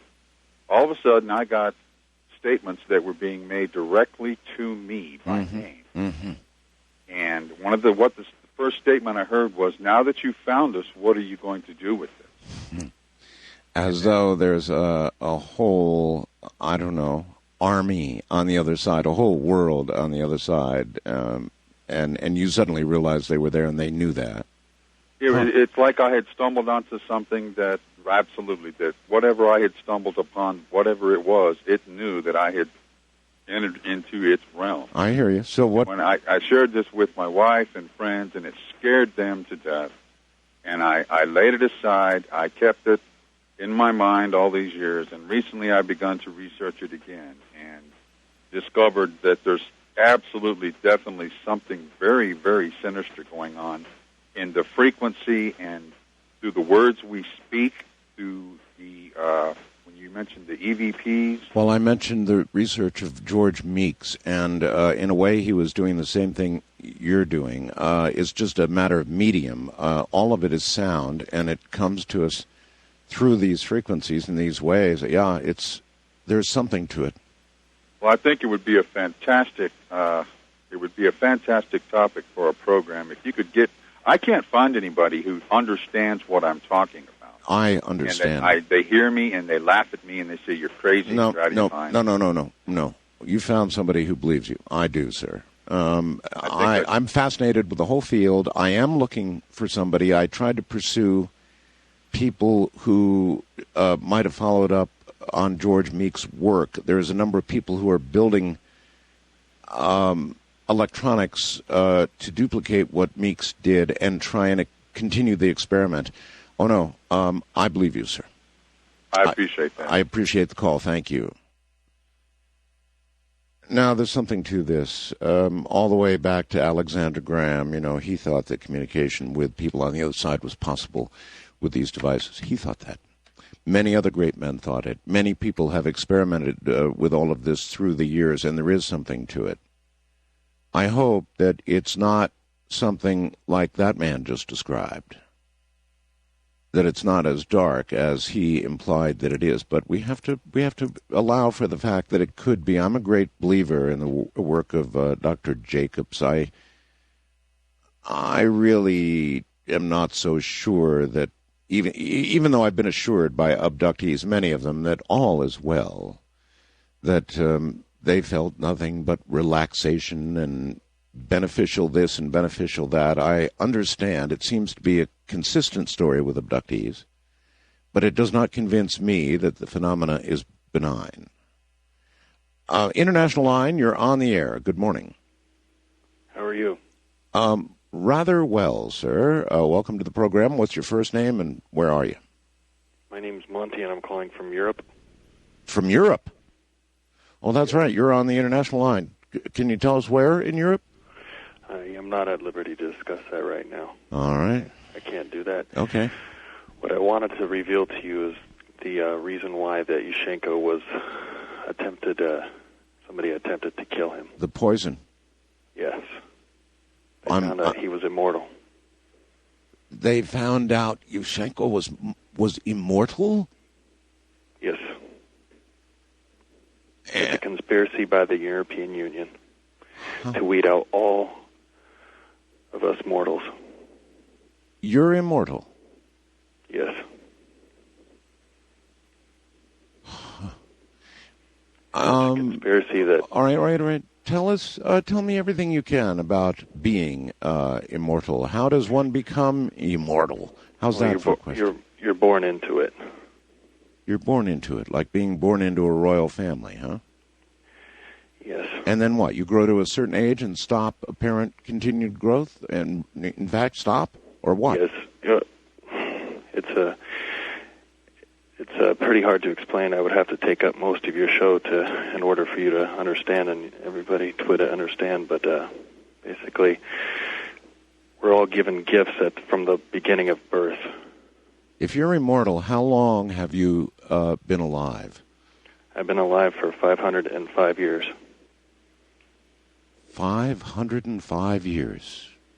You've seen a lot happen. All of those 505 years in Europe? I've been all around the world. I've seen a lot of changes. I've seen languages evolve. I've seen the people, the styles of everything, and the politics, and the countries come to power and fall. I imagine you have seen a lot. What does an immortal do in a world of mortals? In other words, in life, I suppose even an immortal life, one seeks a partner in that life. But you would find what? Other immortals? Or do you find earthly women, and they must come and go in your long-lived days? No, it's a lonely life. A lonely life. Yeah, you don't sound all that fired up and happy about it. No, it's a lonely life. But this is my New Year's prediction for 2005. Immortals will be revealed on this planet within the next 6 months. Well, are you the spearhead of that movement? I'm attempting to uncover a conspiracy within the European Union to uproot and destroy all immortals. Well, this is the reason why Yushchenko was... I can understand that mortals would want immortals taken off the face of the earth, I'm sure. So that was part of the reason for the poisoning. Well, it didn't work out, did it? It was to confirm the fact that he is immortal. All right. I do appreciate your call. Thank you. So, obviously, I'm not going to record that. It can't be recorded. It didn't come during the official time, but he does say that immortals will become apparent to the world. 505 years, and from Europe. First-time caller. Oops. Special line, you're on the air. Hello. Hey, Art. How you doing? Well, it's quite a night. I'm doing all right. I'm a first-time caller. I'm going to tell the story the best way I know how, and kind of just bear with me a little bit if you can. I'm bearing. I got out of truck driving school back in '95, and I was out of school for about 8 months and trained with a driver, and then I got used to take a lot of runs to Lubbock, Texas, and there's a highway down there called US 1. It's a real lonely road to Lubbock. Yes, sir. And I don't know, it was about 11, 12 o'clock at night, and I caught a bluish, greenish light off to the right of my trailer. And, petrified, kind of a young guy at the time, and I pulled the trailer over to see, exactly what it was. And did you have a partner with you? No. I had then trained with my partner by then. I was cleared by the company to drive solo at the time. All right. And so I stopped the trailer, pulled over. Now, you got to understand, this is one of those two-lane roads that hardly anybody travels on, but all the truckers do to get to where they got to go because they know it's the quickest route. Gotcha. So I pulled it over, got out, and it's hard to explain what happened, but I'll try as best as I can. All right. This thing, I don't know how to describe it. I can't describe it. Landed. At this point, I can't even believe I'm out of my trailer at this point because I'm petrified. But, something landed. So you didn't see a shape? Well, yeah, but it's not like what you hear. It's not like what you see on TV. It's right. I can't explain it, Art. I'm just trying to be as honest as I can with you about That's it. fine. No, that's fine. Believe me. You know, it's something I've never seen. It's my natural instinct to ask these kinds of questions. Oh, so no, it's cool. If I could try to explain it, I would. The best way to say it looks like a football, but not a football. All right. That's something. That's something, anyway. So this is something that looks like a football but isn't lands. I assumed it landed, stopped. At that point, I'm trying to figure out what's going on here. I can't understand what's going on here. I don't know if I'm dreaming or whatever it is. So anyway, I don't know if it was a door or something opened up, but a light hit me in my face. I couldn't see, but I know it's a light. And you know how you hear stories about they say they talk to you, but they communicate with your mind? Telepathy, yes. Telepathy. That's exactly what happened.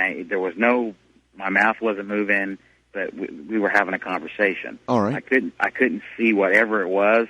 Do you remember the nature of the conversation? The best way I can explain it to you, Art, it's kind of like Christmas. You know how you get to open up one present a year that night before the first morning? Yes, sometimes, yes. That's the best way I can explain it. It was like he said he wanted to show me something, or it. I shouldn't say he because I never saw it, but it wanted to show me something, and I kind of got the feeling that whatever this was either lonely or it's real hard, Art, to explain, but it's either it was really lonely or I was special, but I'm not special. So anyway, I did exactly what it asked me to do. I came inside. When I walked in, it's kind of like you ever go to like one of those movies where I don't know exactly what they call them, but it's like it's not a 3D movie, but it's a dome movie, a dome shape like. Yes. Where you sit down in the seats and you can see the whole screen. Right. Okay. Well, it said I want to show you something, and the best way I'm trying to make this as fast as I can, because I know you got a short show.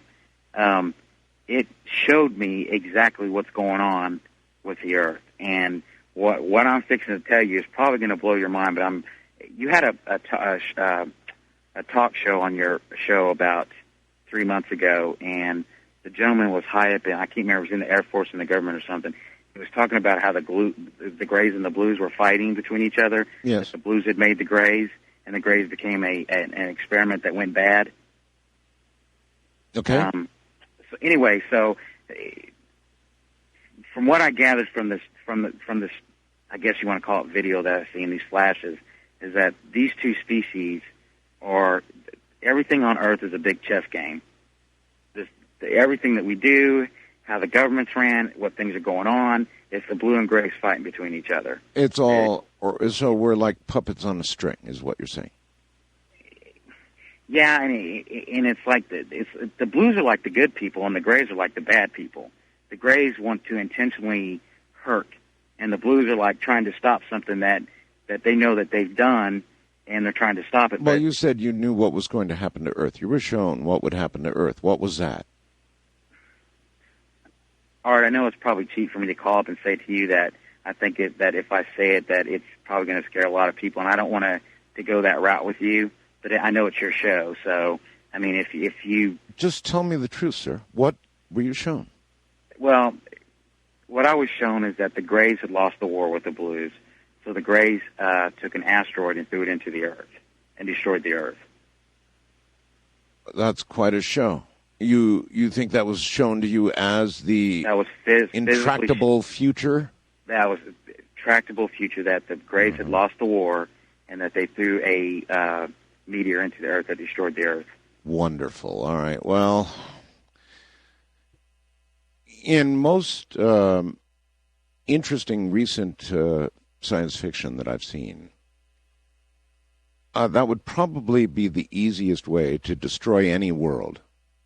And that is to say, simply divert something of a magnitude that would erase life right down to the smallest biological entity. It would just destroy all life. And you wouldn't have to cook up anything special, no death rays, just send something on a slightly different orbit. That's all. Wildcard line, you're on the air. Hi. Hi. I'm calling to speak with Art Bell. That would be me. How are you, sir? Quite well. And what is your... I'd like to extend a Happy New Year to you, and my name is Pat, and I'm calling from New York City. All right, I'm Pat. listening to you from WABC 77. Of course. And I'd like to share an experience. Maybe your listeners might have some sort of an answer for me. I had an encounter August 18th. Pat, you're going to have to speak up good and loud for me, okay? And, Pat? Yes? Speak up good and loud, because you're real I'm soft. sorry. That's all right. Just do I had an experience August 18th, 1988. I was going to get some cough medicine for my child at about 10 o'clock at night. I discovered that I didn't have any more, and he had a cold. I had gone downstairs, and I went outside, and I noticed that there was a mist. Well, for some reason or another, while observing the mist, I happened to look up, and I saw something that is, to this day, the most beautiful thing that I've ever seen in my life. This is in the middle of New York City, Pat? Yes. Okay. And so I attempted to walk across the street. Now, I live in an area where there's a 4-lane area, traffic going in 4 different directions. Mm-hmm. For whatever reason, I was so enamored by what I was looking at, I attempted to cross the street, and I felt a car go past me very quickly. At that point, I attempted to walk across, and I'm still looking at this thing, and what I see is a huge craft, but it was shaped sort of like black diamonds, because this is in the evening, and I'm looking at this thing, and I'm so enamored with it, and I attempt to turn around to say to someone, "Do you see this?" And what I noticed was there was no people on the street, no more traffic, and I was just stunned. But I was just so enamored by what I was looking at one point I started to wish that someone else could see it. But as far as I could... Pat, I want you to hold on, all right? Sure. All right, good. Stay right there. We're, oh, this is quite a story. Right in the middle of New York City. Whew. I tell you, ask for it, it definitely comes. This is a doozy. I'm Art Bell.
talk with Art Bell, call the wildcard line at area code 775-727-1295. The first-time caller line is area code 775-727-1222. To talk with Art Bell from east of the Rockies, call toll-free at 800-825-5033. From west of the Rockies, call Art at 800-618-8255.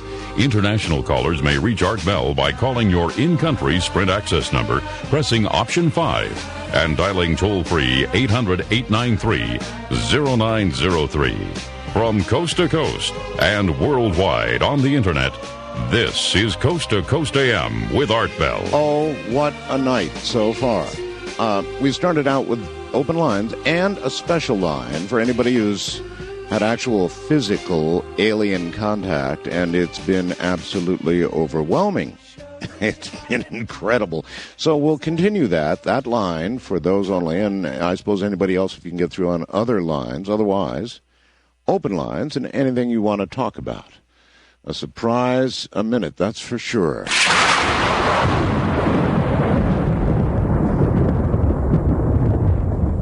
It's ironic.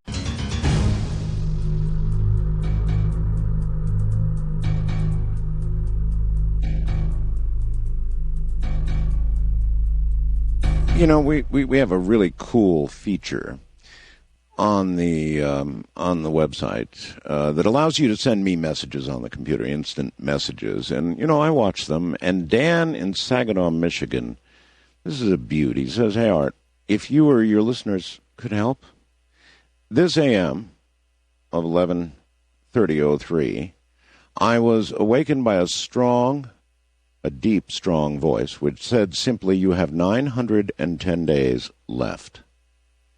I knew this meant to live. Now, this takes me to the date of 5/27/06. I'm 33, married with 4 young boys, and worried. Anybody ever have anything like that? That's pretty weird. As is the story Pat was telling us from New York City. Pat, welcome back. Hi. Hi. Anyway, I'm going to pick it up from where we were. I remember wishing that someone else could see what I was seeing. Of course. There.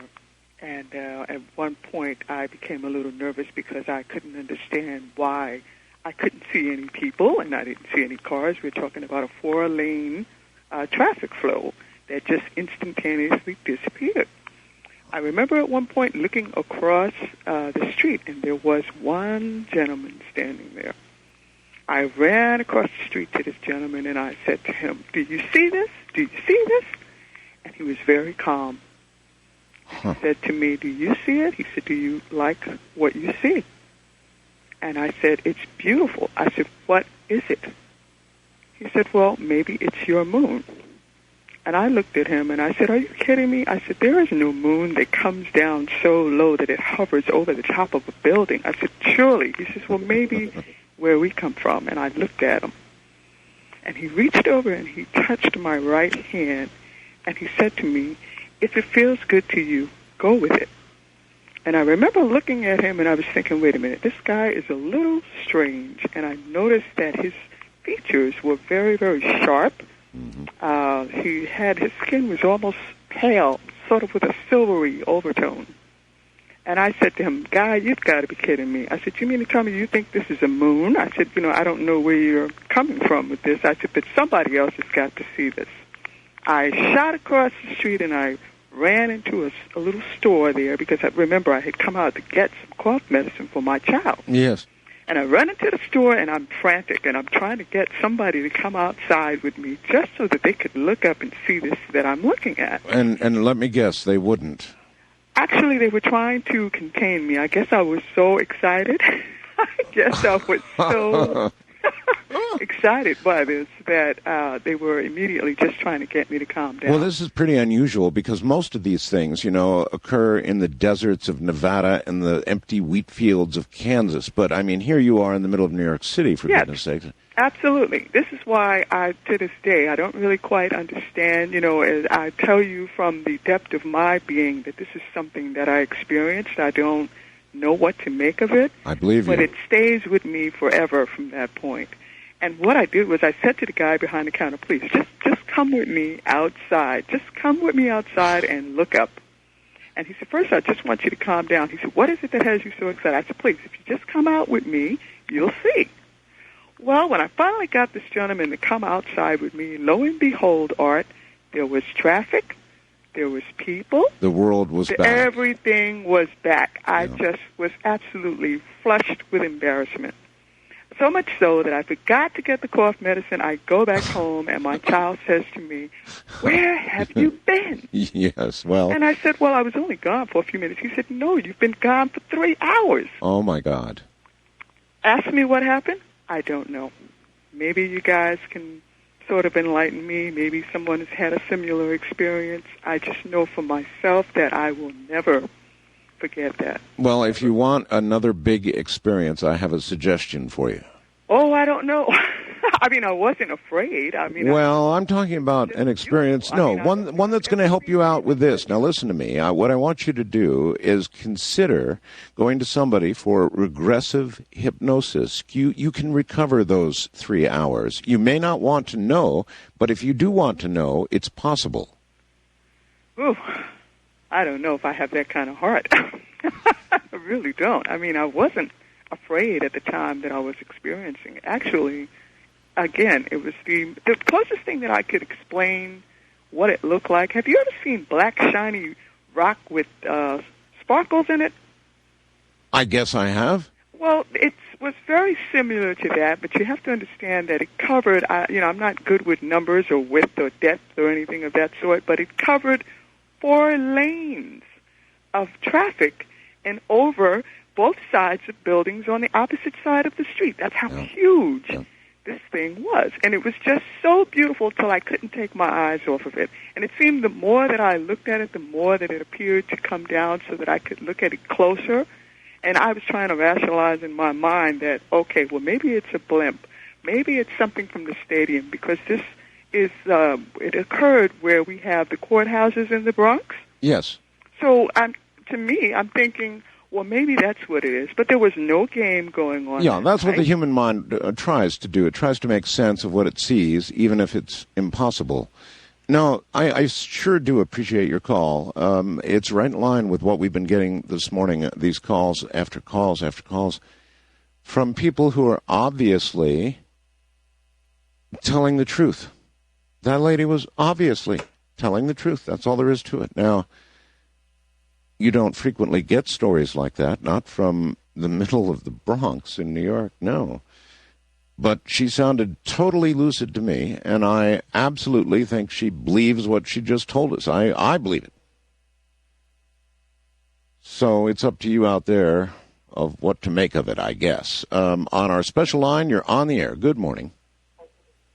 Hello? Good morning. Yes, good morning. Good morning. I've never been on the radio before, so...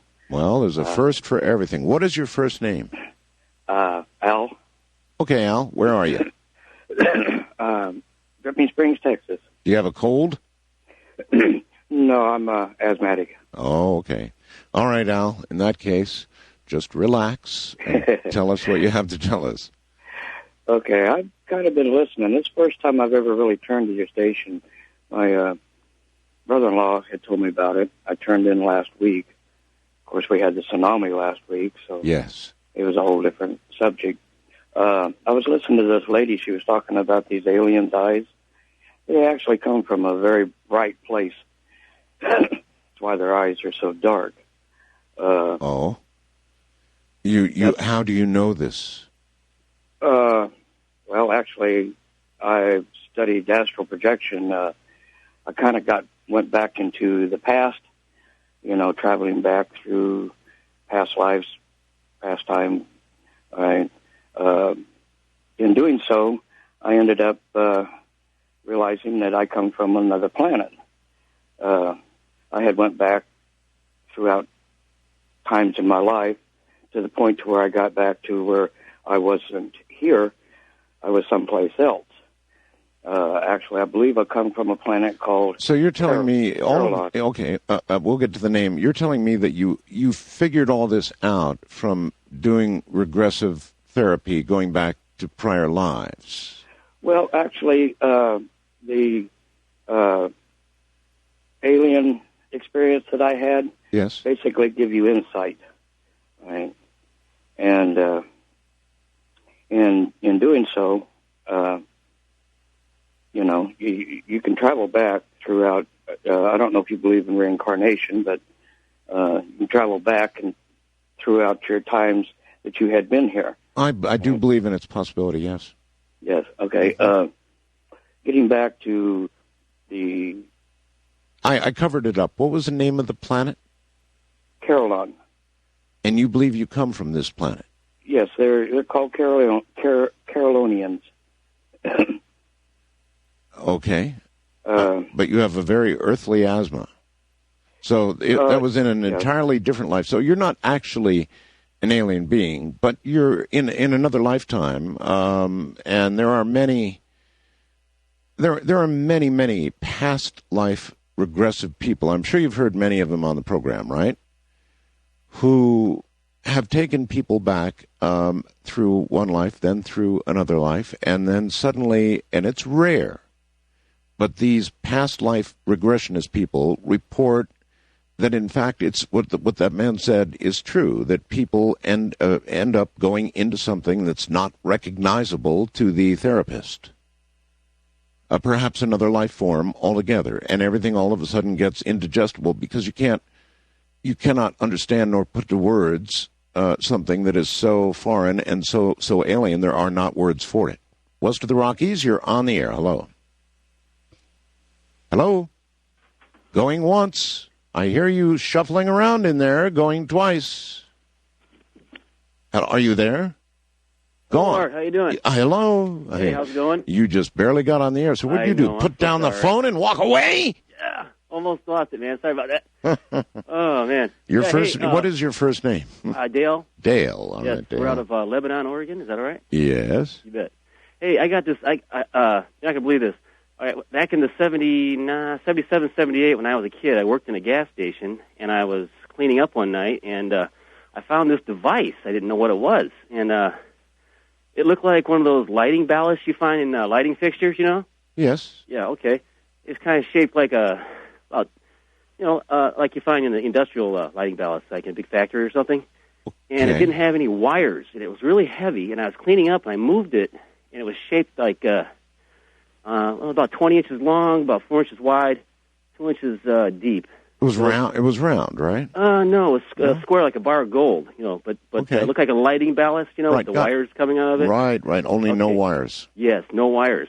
And I moved it, and I went to put it back after I cleaned up the place. It looked like it had been sitting there for years. And I was told later, I found out from my boss that he got this device from a friend who worked in the the police department. I was in the Chicago area at the time. Right. And he had it since the 60s, and he said that his friend told him that this was developed by NASA, and what it was. Why I asked him was because when I picked it up to put it back in, I grabbed it by the center, and it's long, about 20 inches long and 4 inches wide and 2 inches deep all the way across. You know what I mean? Got it. And I went to twirl it like a baton from the center, and this thing acted like a gyroscope. I mean, it had, like when you grab a bicycle or something and you try to move it from both ends on the axle. Yes. This thing, the faster you twirled it, the harder it got to move. And I'm like, what is this thing? So I asked him the next day, and he tells me, well, yeah, I got that from a buddy of mine, and we used to use them in our stock cars. All the police cars have them in major cities at that time, he told me, and all the highway patrol. And what they do is they stabilize the car. They're made by NASA. Apparently they use them in their rockets or something. But he said that... Boy, that's a new one on me. Yeah, I never heard of it. And I'm like, this thing's old, you know?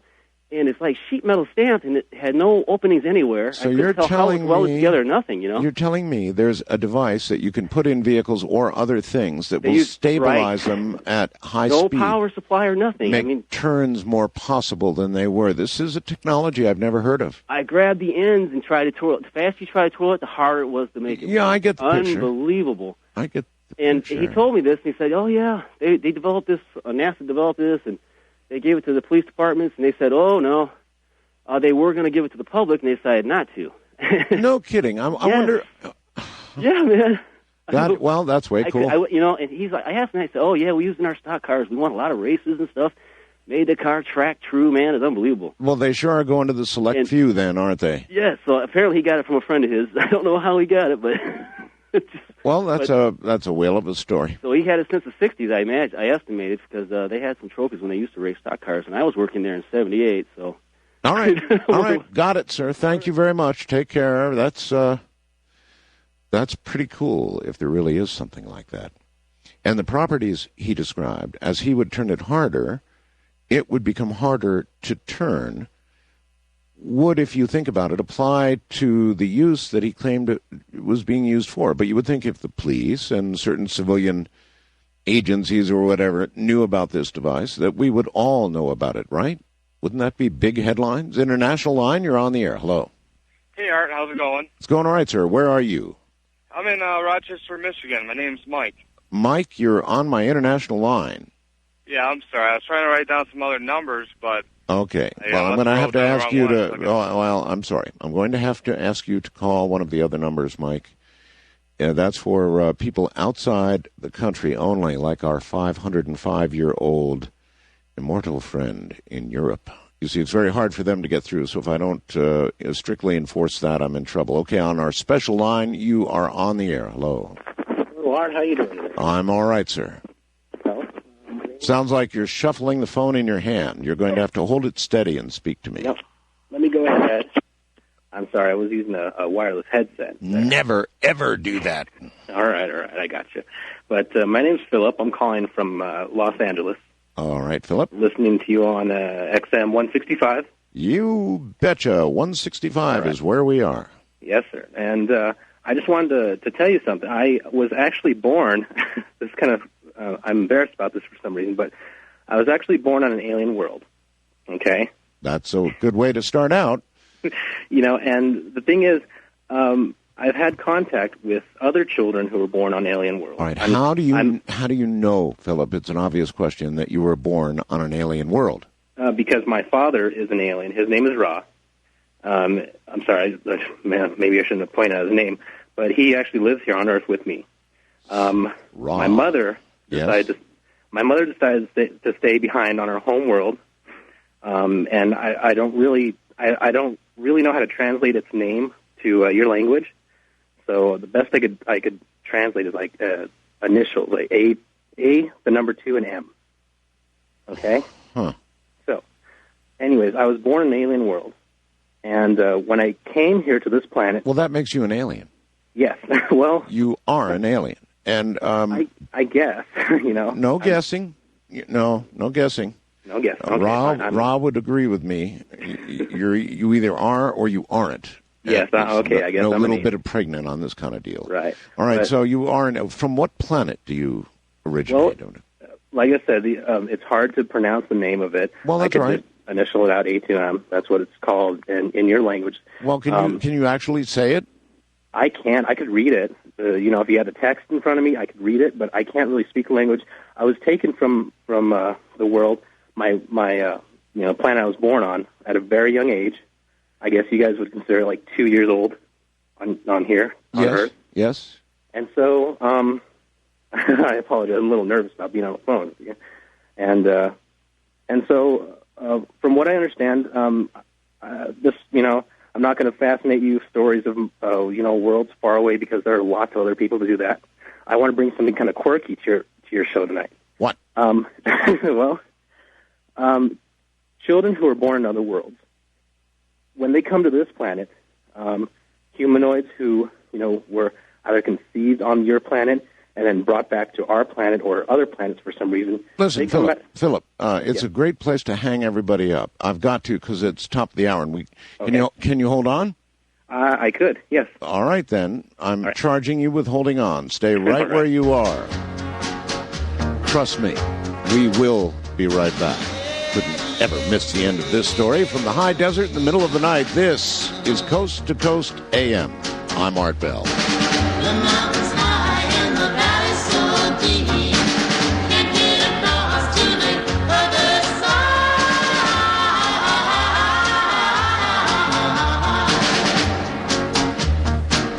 Don't you give up, baby.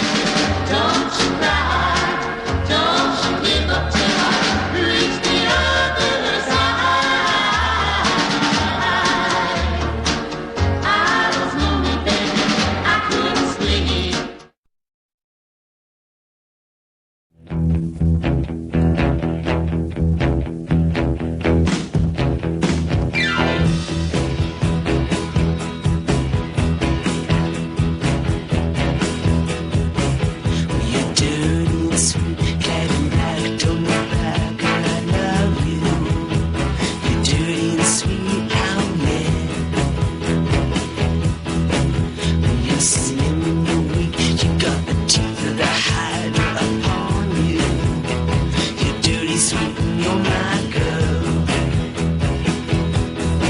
Get it on, and I'm gonna get it on. Get it on, and I'm gonna get it on.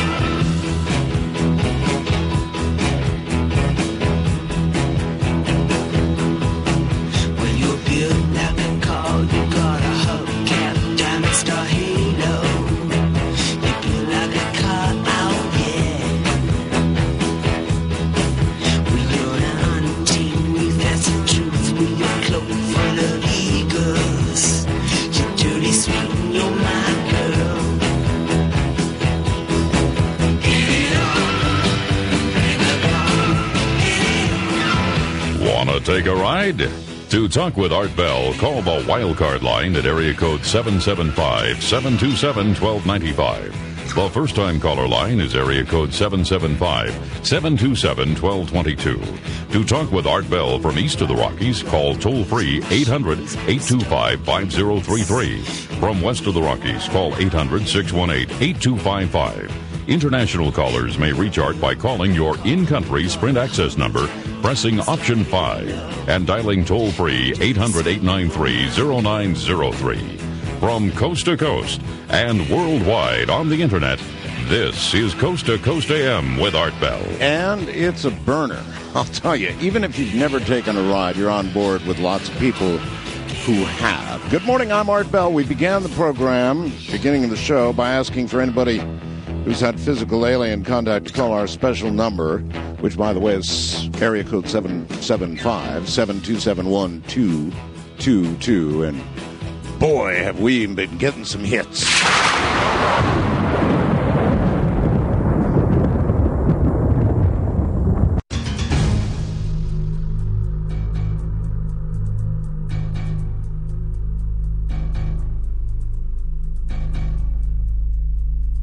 EVP, boy, that is one I have got to catch. Good morning, everybody. I'm Art Bell. This is Coast to Coast AM, and here, once again, is Philip, whose dad is Ra, who's from another planet. Yes. Yes. Anything else you'd like to add? I didn't want to cut you off there. Well, I just wanted to add, like I said, wanted to add something quirky to your show instead of telling you tales of far-off worlds and everything like everyone else is doing tonight. My thing is I've been talking to other kids who have been raised on who've been born on distant planets, who have been raised here back on Earth, and they seem to develop really weird eating habits. I've noticed that, I've done some research on this, and like. What do you mean by weird eating habits? For example, what? Not really eating habits, just weird desires. I could tell you, as a matter of fact, the whole pickles and ice cream thing, that originated from kids who were born on distant planets who came back to Earth. No kidding. It did. And my thing, when I turned 13, it'll hit you. It'll hit alien kids at any age between, I'd say about 11 to about 15. And I'm 21 now. When I was 13, I had the most unusual craving for maple bacon. It was really weird. All right, weird cravings and pickles and ice cream. I thought that was reserved away for pregnant women. Boy, I'll tell you. Wild card line, you're on the air. Hello. Yeah, Art. As I said, Diane from Linwood, the lady that called from New York.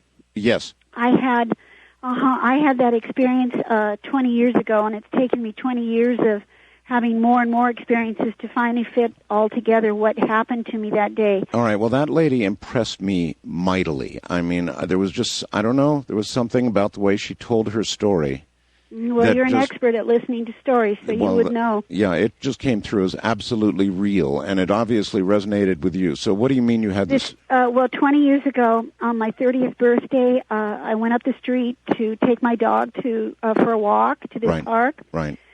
And I was standing in the middle of the park on this baseball field, and I was just looking up at the sky when the next thing I knew, I was across the street from this park, and I knew the streets very well, across the street and up on the hill. And my back was turned, and I was looking up at the sky.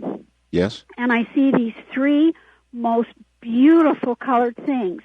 And they were gigantic. The one on the left was a ship. It was a dark ship, and it was just glowing, but in front of it was, I guess you would call it a maritime wheel.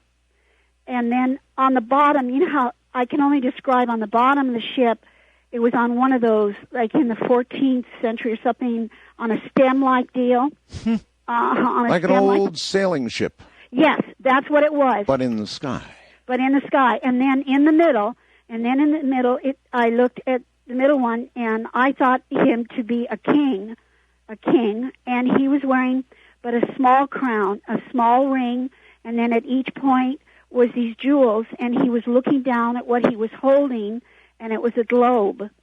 This sounds like a cartoon almost. Oh, many of these things do. And then the third thing was about, as I remember, was about 5 rows of what I thought to look exactly like fractions that I learned in junior high. Fractions in a row, all going down. Now, I said to myself, I heard myself say, does anybody else see this? And 2, nobody else was around. No cars, nothing. And then I thought, oh, this is just normal. We see this every day. And then I was back in the park. We had an out-of-body experience. Well, what you think so? That other lady said that, when she got back, the world, the streets, the cars, the buzz of New York City, it was all back. But during that time, it was all gone. Same thing, I'll never forget what I saw. And you're not suffering, from some delusion, or it wasn't a dream? No. And when I was back in the park, I just walked quietly home, not shaken, but just something that had happened to me. And then in the 20 years of having out-of-body experiences, I realized the mystery of what happened that day. Got you. All right. Thank you very much. So she's saying what happened to the both of them was an out-of-body experience, and I suppose it could be viewed in the way they viewed it, right? As though they were taken elsewhere. Well, I guess in a sense, yes, they were out of their bodies to an entirely different, what? Time? Realm? Dimension? I don't know. And then back. East of the Rockies, you're on the air. Hi. Hi. Welcome to the program. What is your first name? Sandy. Sandy. Good to have you. Where are you, Sandy? I'm in Austin, Texas. Austin. Okay. How are you? Quite well. Listening to all kinds of really interesting stories this morning. Do you have one, too? Yes. Do you have one, too? Yes, sir. This happened about 25 years ago. I put my son to bed. He was about 5 years old, and I had gone to sleep. And all of a sudden, I was, like, going to this tunnel really, really fast, and there was these colored bricks along the side of the tunnel. Do you recall, what were you doing when this began? You said you had put your son to sleep. Were you walking, standing, sitting? No, I was asleep. You were asleep. I had just put him to bed, and then I went to sleep. I see, all right. I had gone to bed. All right. And all of a sudden, I'm going through this tunnel with all these little colored bricks alongside of it. They were lit up in different colors. And why is this real? Why, Sandy, why is this not a dream? Because it changed my life. All right, go ahead. Before this happened, I was afraid of death. You couldn't even say casket or cremation to me. I had such a fear of dying. Mm-hmm. In 1963, on September 11th, my father was killed in a car accident. Sorry. And I was really close to him, and so it really affected me, and so I was really, really afraid of death, and just really bad. And so you had a near-death experience. Yeah, and so anyway, I'm going through this tunnel, and I get to the end of it, and I'm going really super fast, and like I'm in a vacuum, just being sucked through the air. Mm-hmm. And when I get to the end of the tunnel, I just hover, and I'm totally coherent, and there's this big, huge, pale blue, misty circle to the right of me, and I'm there, and I'm thinking, like, what the heck's going on, And I could feel the mist on my body, but then when I looked down, I couldn't see my body. I had no body. But I was thinking, coherent, totally, you know. And then all of a sudden, I was beckoned into this light, this mist. And as I walked into the mist, it started to open up. You know, there was like an opening came up, like the wind was blowing the mist apart. And then there was this, it was all open like I was in a room. Yes. And on the other side of the room, my father walked out of the cloud into the middle of the room. And I ran to him, and I jumped in his arms, and I was, you know, really happy to see him. And I was crying and everything, and I was like, you know, just totally, the feeling I had was indescribable. It was peaceful, loving, just joy, you know. And anyway, I was talking to him, and I was just like, you know, Daddy, Daddy, Daddy, you know. And all of a sudden, all these other people started coming out of the cloud. And they were relatives and friends that had died. And I was like, oh, this is just so wonderful. This is so beautiful, you know. It never occurred to you that you might be dead yourself? Well, no, not at the time, because I didn't know a whole lot about near-death experiences at the time. This was like 25 years ago. And I know, but just the association of meeting your father who had died and all the other people who had died, at that point you've got to start to say to yourself, if you're really sitting there or standing there thinking rationally, hey, these are all dead people. Yeah. Oh, yeah. Yes, I did. I did realize that they were dead, yeah. But it was so, the feeling was so beautiful that it was like, it's just really weird. It's just, and so anyway, my son, who I was real close to, you couldn't pry me away from him. You know, nothing could have taken me away from him. And the strangest thing was, while I was there, I said to myself, well, I said I wanted to stay. I didn't want to go back. I wanted to stay with my father. And I said, you know, Jamie will be okay. Jamie will be all right. He'll be well taken care of. You know, and then this voice from behind me said, you have to go back now. And I said, no, I can't. I don't want to go back. You know, and I said, Jamie will be taken care of. Jamie will be taken care of. And all of a sudden, it was like this giant hand reached and grabbed me from the back and just yanked me out. And now I'm going backwards, back down the tunnel. And I look over my left shoulder, and I see myself laying in bed. And then all of a sudden, there was this big slam and a pop, and I woke up. And when I woke up, I was soaked, literally soaked from perspiration. Mm-hmm. And I was like, wow, what the heck's going on, you know? And so I hadn't seen my brother for a couple of months. And at one point in time in my life, I was seriously contemplating suicide. And I was really, even though I was scared to death, I was having a bunch of hard times. So anyway, I talked to my doctor, and he didn't know anything about it. And I talked to a couple of people that were paramedics, and they said that it sounds to them that I was clinically dead. Okay, and then I told them about what happened. And then one day I was watching TV, this was years later, and this little girl had drowned, and she was talking about going through the tunnel with the colored bricks. And I just lost it, you know. I was like, oh, my God. But the point is that after this happened, about... Was there anything you had done that night to have brought this on? No, I was perfectly healthy. I was perfectly healthy. I have no idea why I died or how I died, but... Well, that's it. I'll tell you, it's a fascinating story, and I thank you for calling. And it's a classic near-death experience, that's for sure. But I don't know. You know, if Matthew Alber were here, you know what he'd say, right? He'd say that the human's greatest fear is the fear of mortality, the fear of death, that we don't know what's on the other side. And that any experience like the one the young lady described would be the brain's natural way of protecting itself, or even of, in her case, dealing with her father's death. So I think you have to take that story, fascinating as it was, and put it in a gray box and say, I don't know. There's some people in ufology that do that. I like that analogy. You kind of take it in the gray box and go, on the one hand, it sounded like a really classic NDE story, didn't it? But on the other side of the coin, you can see how her brain would have been stressed to produce exactly what she just told us about. And I don't doubt for a second that she experienced it. I'm just trying to put together what she experienced. International line, you're on the air. Hi. Well, hello there. How are you? Quite well, sir. Where are you? I am calling from Water Valley, Alberta, Canada. And your first name? It's Al. Hi, Al. Hi, how are you? All right. Good. I'm not really going to tell you any stories or anything. I'm just curious on the curiosity basis here.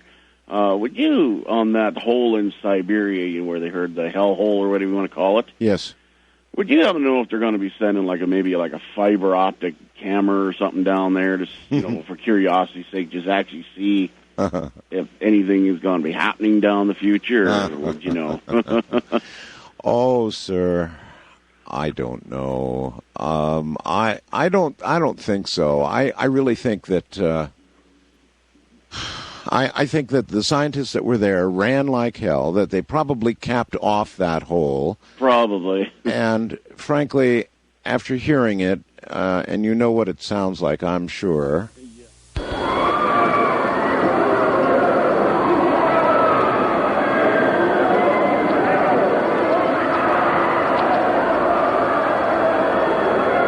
Been a very long time since I played this.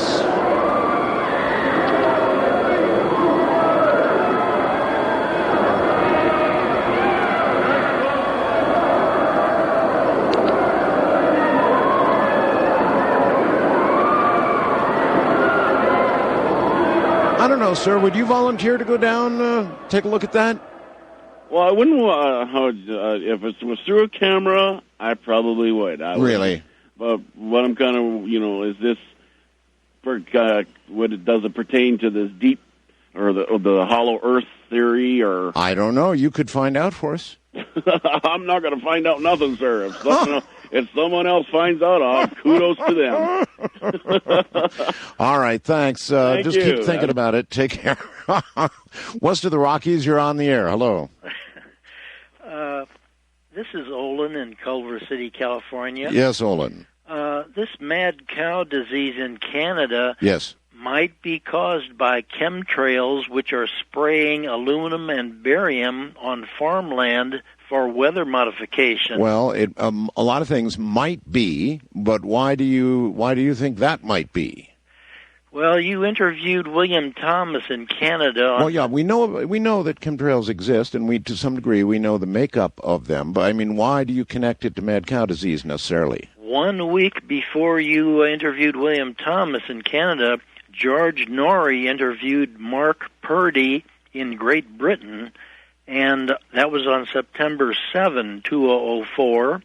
And Purdy said mad cow disease is caused by barium and aluminum poisoning. All right. Well, I see then how you reached that conclusion. I don't know. I don't know. But I would say this. If that was the causative agent, then you would think that mad cow would have been detected across wide swaths of America, certainly the beef part of America where they've been noted, and I think we have not yet detected so much as one case of mad cow in the U.S. Just a wild shot in the dark there. First-time caller line, special line, you're on the air. Hello.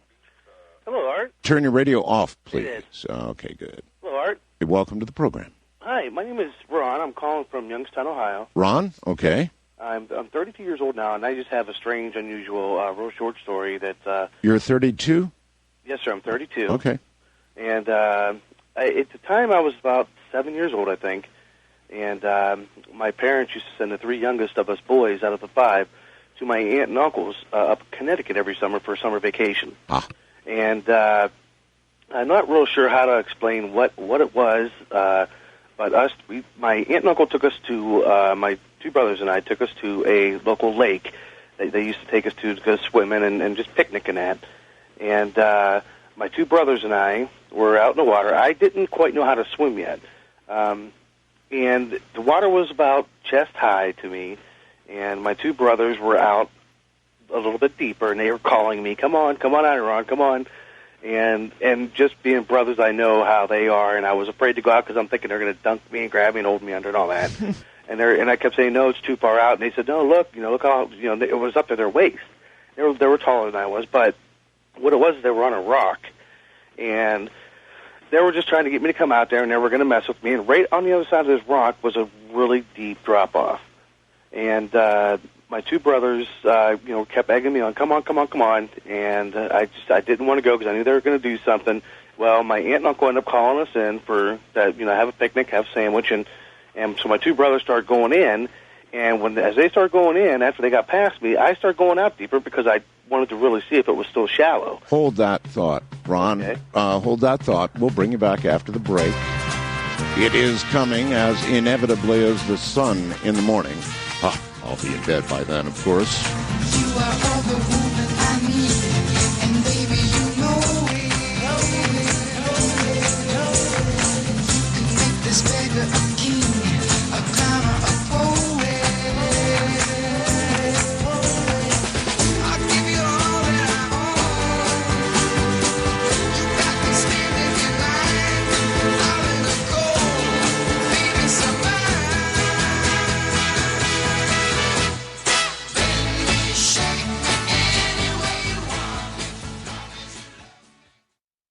Friend, I've come to talk with you again,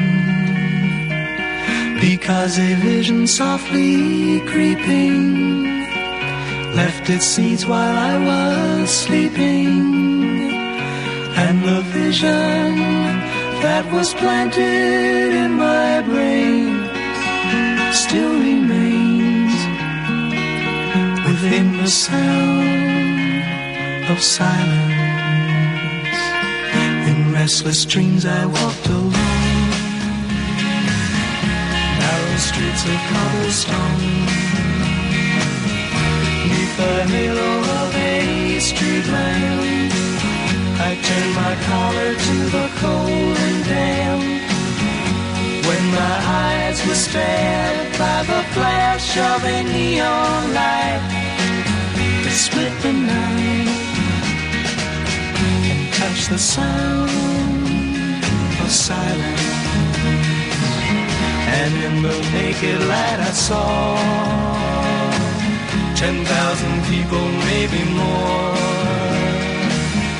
people talking without speaking, people hearing without listening, people writing songs that voices never shared.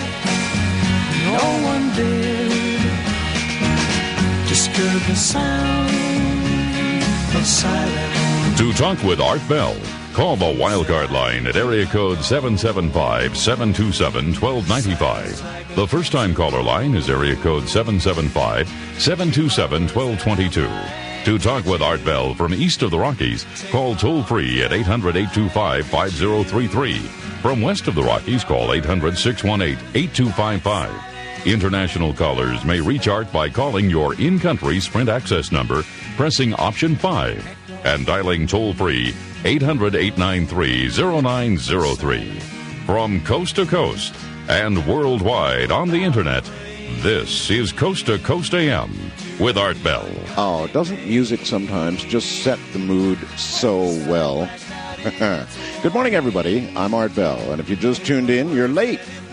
We began by, sort of beckoning with open lines and a special line for anybody who's had actual physical alien contact, and oh my, what it's brought.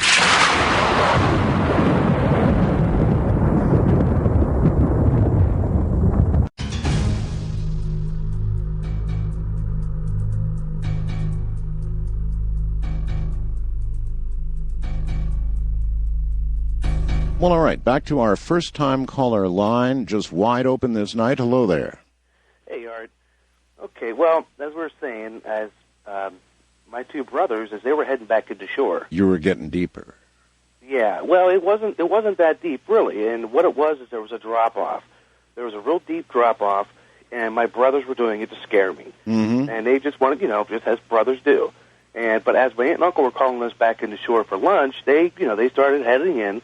And I started going out a little bit deeper, just seeing if they were telling me the truth, that it still wasn't that deep. And? Well, Art, as soon as I stepped on this rock, and I took one more step, I dropped like a rock. And it was over my head, but I was just, I think, like I said, 6 or 7, so I wasn't that tall. And the water wasn't really that deep, but it was deeper than I was tall. And all I can remember, and I can actually remember it like it was yesterday. And this is the honest to God's truth. And I haven't told many people about this, some family, but not very many people. But I remember just going straight down into that water and looking up with my eyes open and just seeing the sun through the water, and then seeing a figure, a silhouette of somebody coming through, through the sun, through the sunlight, just reaching through the water and grabbing me by the wrist and pulling me out of the water and setting me back up on top of this rock. And it was a girl. It was a young girl. When I got out of the water, it was a young girl. And I wasn't scared. I wasn't panicking. But as soon as she set me back on top of that rock, I looked at her and I started going to shore. And I got about 5-10 feet, and I turned around and looked, and there was nobody there. I mean, there was not one person around. There was no Guardian girl. angel? I don't know.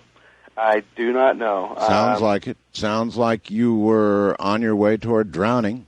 Yeah, absolutely. I could not swim, and it was a young girl, 12, 13 years old, but she wasn't. She was there, but she wasn't there. I mean, it was definitely something that is just strange and unexplainable. It's strange and unexplainable. Did you tell people on shore about it? I didn't. I went I back understand. to shore. I understand. Yeah, but it wasn't like I was. I don't know. I wasn't trying to hide it. I just was calm about it, and it was just really strange to me. And for years and years, I didn't say anything. And I finally told a couple of my brothers, told them about it. And I told my mom, and just, but it's not something that I go and talk about all the time. But it was just something that I am absolutely 100% honest to God know happened to me. These things do happen. It's good enough for me. And it's just, it happens. So people should believe that these things do happen out there. Because they do. Thank you very much for the call. You see, these are pretty well-grounded people. Simply, I guess, willing to tell their stories because other people are telling their stories. It's quite remarkable how that promulgates, the way it spreads. When people hear others telling stories that they normally just wouldn't tell, it opens them up. It has a way of just really opening them up. The similarity of the experiences does that. Wildcard Line, you're on the air. Hello. How you doing, Art Bell? Quite well. Where are you? Calling from the Bay Area, California. Okay, and your first name? My name's Jesse. Jesse, okay. I have a couple things. I was with a contracting company. I do telecommunication. I do infrastructure cabling. And we had a bunch of contracts at Loral Space Systems, Lockheed, and Lawrence Livermore Labs and Sandia Labs. And I've witnessed at these job sites that I've been at a lot of laser technology that's been going on, and I've been in some of these buildings doing the cabling, and I've seen a lot of, like I say, laser stuff going on, where they're working on like force fields around Earth to take out comets, and they're working with a lot of stuff like with atoms. And they were working with these atoms, changing like quarters and pennies to different shapes and different sizes. Did you saw all this happening? Yes, I mean I'd be running cables in some of these buildings, and I would walk by different rooms where these engineers would be working, and I witnessed some of the stuff, and I would hear, different conversations. Stories. Yes, and it was in some of the places the buildings that I've been in. Were highly secured. I had to go through extensive background checks, and I just witnessed a lot of that stuff with moving atoms, moving shapes of the quarters, pennies, stuff like that. And while I was working there, there was a big conspiracy where a top security official he was from the CIA, but he ended up being a top security official for Lawrence Livermore Labs and Sandia Labs. and a Chinese.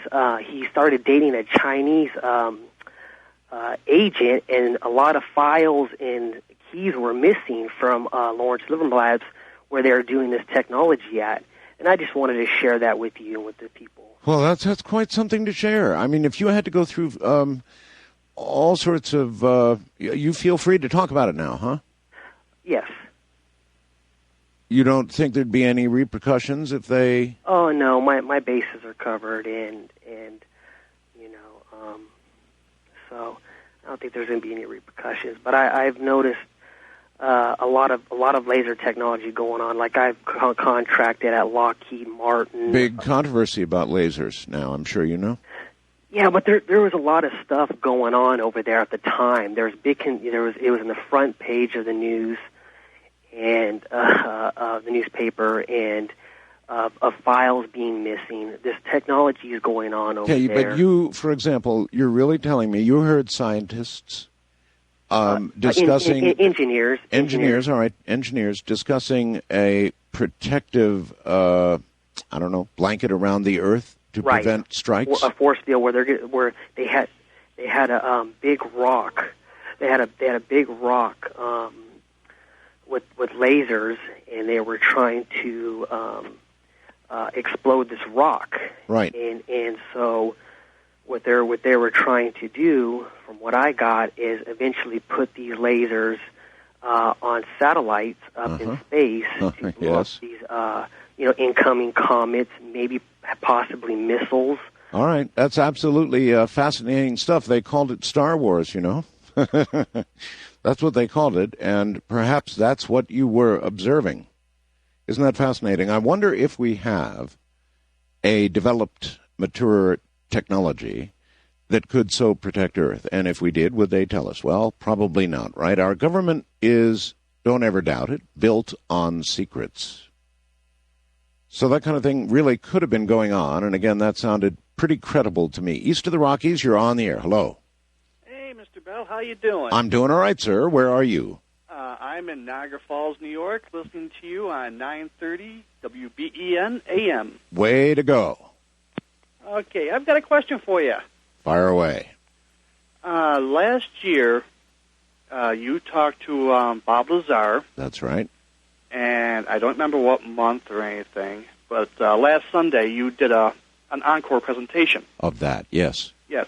And he mentioned that he helped a company called Tester. That's right. On a develop a model, which I happen to have one of right here, yes? Yes, and I was wondering, is there any way that I can get one?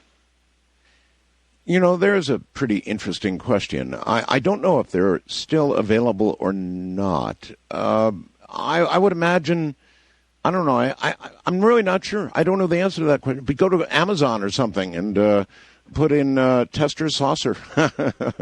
I don't know if they're still available. I don't think so, but I don't want to say for sure because I don't know. Oh, I'm sure you'll find one. Yeah, but where would I look? I just told you, go to Amazon.com, or not Amazon, but what is it? The auction site. You know what I'm talking about. Yeah, but I don't understand that thing. Every time I go there... eBay. Thank you. eBay? Yeah, go to eBay. There's put in another Tester Saucer, and I bet you'll find one. Tester Saucer. Sure.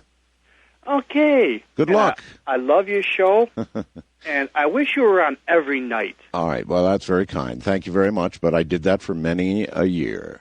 Oh, many a year. In fact, many of you wouldn't know, but going back into the 80s, I used to do this program 5 hours a night, actually sometimes 6 hours a night, 6 days a week. Can you imagine? West of the Rockies, you're on the air. Hello. Hello. Sound like you're in Switzerland or something. Hold on 1 second. Get to the phone. Hurry. Hello. Yes, hello. Okay. Hello. Yes, phone lady. Yes. Hello. What is your first name? Monica. Monica. All right. Where are you, Monica? I am in Palm Springs. Palm Springs. Okay. And you have called me because? I have over a dozen situations that have occurred in my life where until I've listened to your show, I wasn't really quite sure what they were. And now? And before I did believe that they were some sort of alien contact or some sort of something that I didn't understand.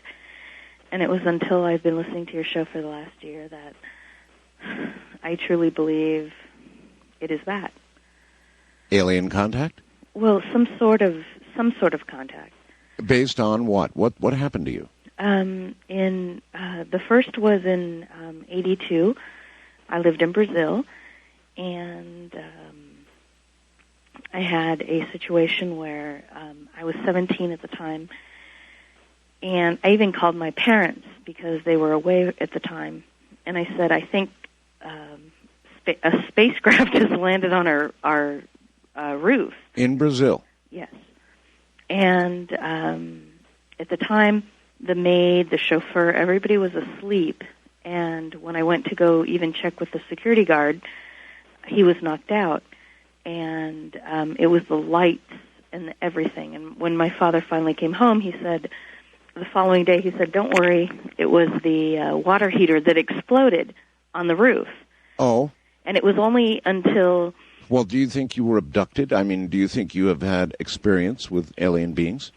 Well, after that, I had a slice in my belly below my belly button on the left side after that time. And then every couple years, I had a similar sort of experience. All right. Well, it sounds to me as though you ought to go to somebody who can try and figure out what happened to you, maybe do a little regressive hypnotherapy, that kind of thing, and nail down what really happened to you. But you are one of, dare I say, millions. Based on the phone calls this morning, not that heavily solicited, I might add. An awful lot of people have had these experiences. I mean, just millions of people. If this is just a little sample of what we're getting this night, then it is millions of people, and it's a phenomena worth careful, scientific examination. International line, you're on the air. Hello. Hello. It's Jason calling from Vancouver. Hello, Jason. How you doing? Hi. Yeah. Am All I right. on the air? Yes. Oh, yes. You're on the air. Great. I've been listening for about 8 or 9 years. I've never called in before. Welcome. Yeah, I just I want to tell you a little story about something that happened to me about 7 or 8 years ago. Okay. I was diagnosed with schizophrenia about around that time. I was riding on my bike with two friends down a street in my neighborhood, and I had a vision that I was on a horse, and I had a torch, and I had gone back in time. Well, let me interrupt here for a second and ask you if it's around the time that you were diagnosed with schizophrenia, then... Well, I got diagnosed shortly after that, actually. So you're telling me this experience caused you to be so diagnosed. You obviously talked about it, right? Yeah, well, there was a lot of things that were starting to happen around this time, actually. I was starting to think that I could read people's minds and stuff like that in the neighborhood, and I was kind of walking around and taking people on these tours and showing them different power sources and stuff. Like there were certain placements in the city where I could pick places of power out. Like it was, like there was one instance, there was a restaurant, this Dairy Queen, and has a view of the mountains, and where the kind of the water, it's kind of on a peak area where you can see into the inlet, into the mountains, and I was taking people on these different tours where there was different power sources. There was just a few situations, but I guess I never really heard anyone talk about mental health on your show. All right. Well, we're doing that now, and there is a place for this discussion, because some of these things obviously do cross the line. Now, I guess it's the job of the researchers and the scientists who damn well ought to be looking into all of this to make that decision about when it does cross the line, and some of it is not real. Some of it is a product of an ill mind. But then, obviously, if you've listened carefully through the night, you know that much of it is not. Much of it is seen, recorded, experienced by very sane, grounded people. So you've got to sort through it all. East of the Rockies, you're on the air. Hi. Hi. Hello. My name is Donna. Donna, we don't have a whole lot of time, so where are you? I'm in Lincoln, Nebraska. And what happened to you, Donna? Okay, in 1993, when my husband and I got married at the Judge's Chambers here in Lincoln, right after we got done with the ceremony, we were talking to the judge, there was like little gold flecks, real pale, like gold that floated down. Really? Yes, and the judge said, I've never really seen this before. And well, we're going to end this tonight on an up note, I can tell. So describe it again. Little gold. It was just like, there was little gold flecks, like little glitter falling. Just from the sky? Uh-huh. Or was it inside? It was inside in the judge's chamber. See, that's even more impressive. And he said, well, my goodness. We were just looking at it. Of course, we were happy, so we were smiling and everything. Of course. And now, has it all worked out well? Have you lived happily ever after? Well, we've had our trials and tribulations, but yes, we're doing just fine. Well, little gold flecks at such a moment is that's a good omen, my dear. Listen, I got to go. We're out of time. Thank you very much. Thank you. Bye. It's been such a pleasure spending the weekend with you. And here's the gal with just the right words to take us out of here. From the high desert, where we do biz in the middle of the night. Good night. Midnight in the desert, shooting stars across the sky. This magical journey will take us on a ride, filled with the longing, searching for the truth. Will we make it to tomorrow? Will the sun shine on you? Midnight in the desert.